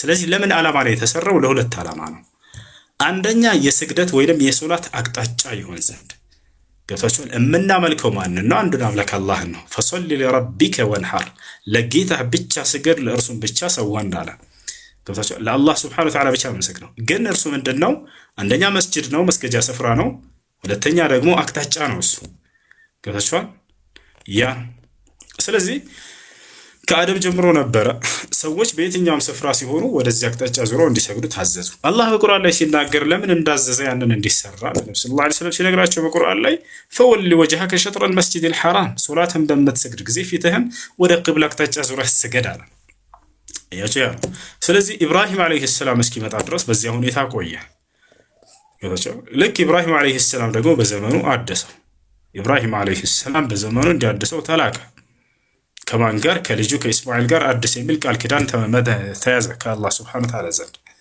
አምላክ አላህ Subhanahu Wa Ta'ala አብርሃምንና ልጁን ኢስማኤልን ቃል ኪዳን እንዳያዘባቸው ሄደው ካዕባን እንዲሰሩ እንዲገነቡ እንዲያድሱት ማስረጃ ሲናገር በቁርአን ላይ ይላል ወዐሂድና ኢላ ኢብራሂም ወኢስማኤል አን ጠሂራ በይቲ ለጣኢፊና ወልዓኪፊና ወሩክዕ السجود في سورة البقرة ወደ አብርሃምና ወደ ልጁ ኢስማኤልም ቃል ኪዳንን ያዝኩኝ አላህ የምን ቃል ኪዳን አንጠሂራ በይቲ ቤቴን ሄዳችሁ ያንን አጽዱ በማለት አጥሩ በማለት ስሩት በማለት ለምን ዓላማ للطائفين والعاكفين والعكوف معناه جلوس يلازمه العبادة لله سبحانه وتعالى وهي الصلاة والحج ያንን ቦታ ሰሩ ካላቸው በኋላ ለምን እንደሚሰሩም እንደነገራቸው ለሁለት ዓላማ ነው የምትሰሩት አላቸው አንደኛ ጧፍ ለሚያደርጉ ወይንም ሐጅን ለሚሰሩ ሰዎች እስልምና አምስተኛው መሰረት የሆነው መፈጸሚያ ስፍራ ይሆን ዘንድ ሁለተኛ ወልዓኪፊን وفي سورة الحج والقائمين ቆመው ለሚሰግዱ ሰዎች አቅጣጫ እንደሆነላቸው ዘንድ አለ አያችሁ ስለዚህ በማን ትእዛዝ የተሰራ ነው በአምላክ ትእዛዝ በማን እጅ ተሰራ በነቢያቶች እጅ ተሰራ ለምን ዓላማ ተሰራ ለሁለት ታላላቅ እስልምና መሰረቶች ለሆኑት ሶላትና ሐጅን መፈጸሚያ ያ ነው ከዛ አብርሃምና ኢስማኤል ይህን ቃል ኪዳን ከአላህ ተቀብለው ሰሩ ወይ አው ሰሩ ማስረጃ ቃለ Subhanahu Wa Ta'ala وإذ يرفع إبراهيم القواعد من البيت وإسماعيل አብርሃምና ልጁ ኢስማኤልም የቤቱን መሰረት አንስተው በሰሩ ጊዜ አለ የከሰሩት እነሱ ያ ነው ስለዚህ የሰሩበት ዓላማ ለሁለቱ ነው ስለዚህ እኛ ለካዕባ ሳይሆን የምንሰግደው ለአላህ ነው የምንሰግደው ግን ወደ ካዕባ አቅጣጫ ዙረን ነው የምንሰግደው አምላክ ይሄንን ለሰማይ መላእክቶች ያወጣውን ህግ ወደ አንድ አቅጣጫ ዙረው እንዲሰግዱ በይተል ማዕሙር የሚባለውን በዚያ አቅጣጫ በምድር ላይ አላህ Subhanahu Wa Ta'ala ደግሞ ለምድር ሰዎች ያን ህግ አስቀጠለው የምድር ሰዎችም ወደ ተዝበራረቀ ቦታ እንዳይሰግዱ ወደ አንድ አቅጣጫ ዙረው እንዲሰግዱ ያ ምልክት ተደረገ አቅጣጫ እንጂ ሌላ አይደለም ቃል በቃል አላህ Subhanahu Wa Ta'ala አቅጣጫ ብሎ በቁርአን ላይ ይጠራዋል ማለት ነው። ገብታችኋል? ፈወሊ ወጅሃከ ሸጥረል መስጂድል ሐራም ሶላትን በምትሰግድ ጊዜ ፊትህን ወደ ቂብላ አቅጣጫ ዙረህ ስገድ ይላል። ታዲያ አቅጣጫ እሱ ብቻ ነበር ወይ የሚለውን ደግሞ እናወራበት። በምድር ላይ ሁለት ታላላቅ ቤተ አምልኮዎች ነበሩ ነብዩ ሰለላሁ ዐለይሂ ወሰለም እስኪመጡበት ጊዜ ድረስ። አንደኛ አልመስጂድ አልሐራም መካ ላይ የሚገኘው ካዕባ፣ ሁለተኛ ቤተል መቅደስ ኢየሩሳሌም ላይ የሚገኘው ቤተ መቅደስ። ገብታችኋል? እስራኤላውያን ነቢያቶች በተላኩበት ጊዜ አላህ ሱብሓነሁ ወተዓላ የስግደትን አቅጣጫ በቤተ መቅደስ ወይም ወደ ቤተል መቅደስ አድርጎታል። ወዴት አድርጎታል? ወደ ቤተል መቅደስ አድርጎታል። ቤተል መቅደስ ወይንም ቤተ መቅደስ ተብሎ የሚጠራው መጽሐፍ ቅዱስ ላይ ሄላ ነበበ ሰው መጽሐፍ ቅዱስ ላይ ማን ነው ሱሌይማን አለይሂ ሰላም ወይንም ሰለሞን ምን ይላል? ወይንም ዳዊት ወደ ቤተ መቅደስ ዙር ይሰግዳለሁ ይላሉ። ወደዚያ ዙሮ እንዲሰግዱ ተደንግጎላቸው ነበር። ገብታችኋል? ከኢየሩሳሌም ስግደት አቅጣጫ ሌላ አቅጣጫ የስግደት አቅጣጫ ስግድ ተብሎ የተገለጠለት አካል አለ? ላ የለም። በማን ላይ ነው ይሄ ትንቢት የተፈጸመው? ነብዩ ሰለላሁ ዐለይሂ ወሰለም ላይ እንደተፈጸመ ማስረጃ አለ ወይ? አዎ። የሚገርማቸው ነብዩ ሰለላሁ ዐለይሂ ወሰለም ነብይ ተደርገው ሲላኩ መጀመሪያ ወደ ኢየሩሳሌም ዙረህ ስገድ ተባሉ፣ ወደ ቤተል መቅደስ። ያን ለምን እንዳዘዘም አላህ ሱብሓነሁ ወተዓላ በቁርአን ላይ ተናገረ። መጽሐፉን ለሚያነቡ ሰዎች ምልክት ይሆናቸው ዘንድ ያ ትንቢት የተፈጸመው በአንተ ላይ እንደሆነ ያውቁ ዘንድ ለማለት ነው። አስቡት። ምን አለ ሰሃባው ሲናገር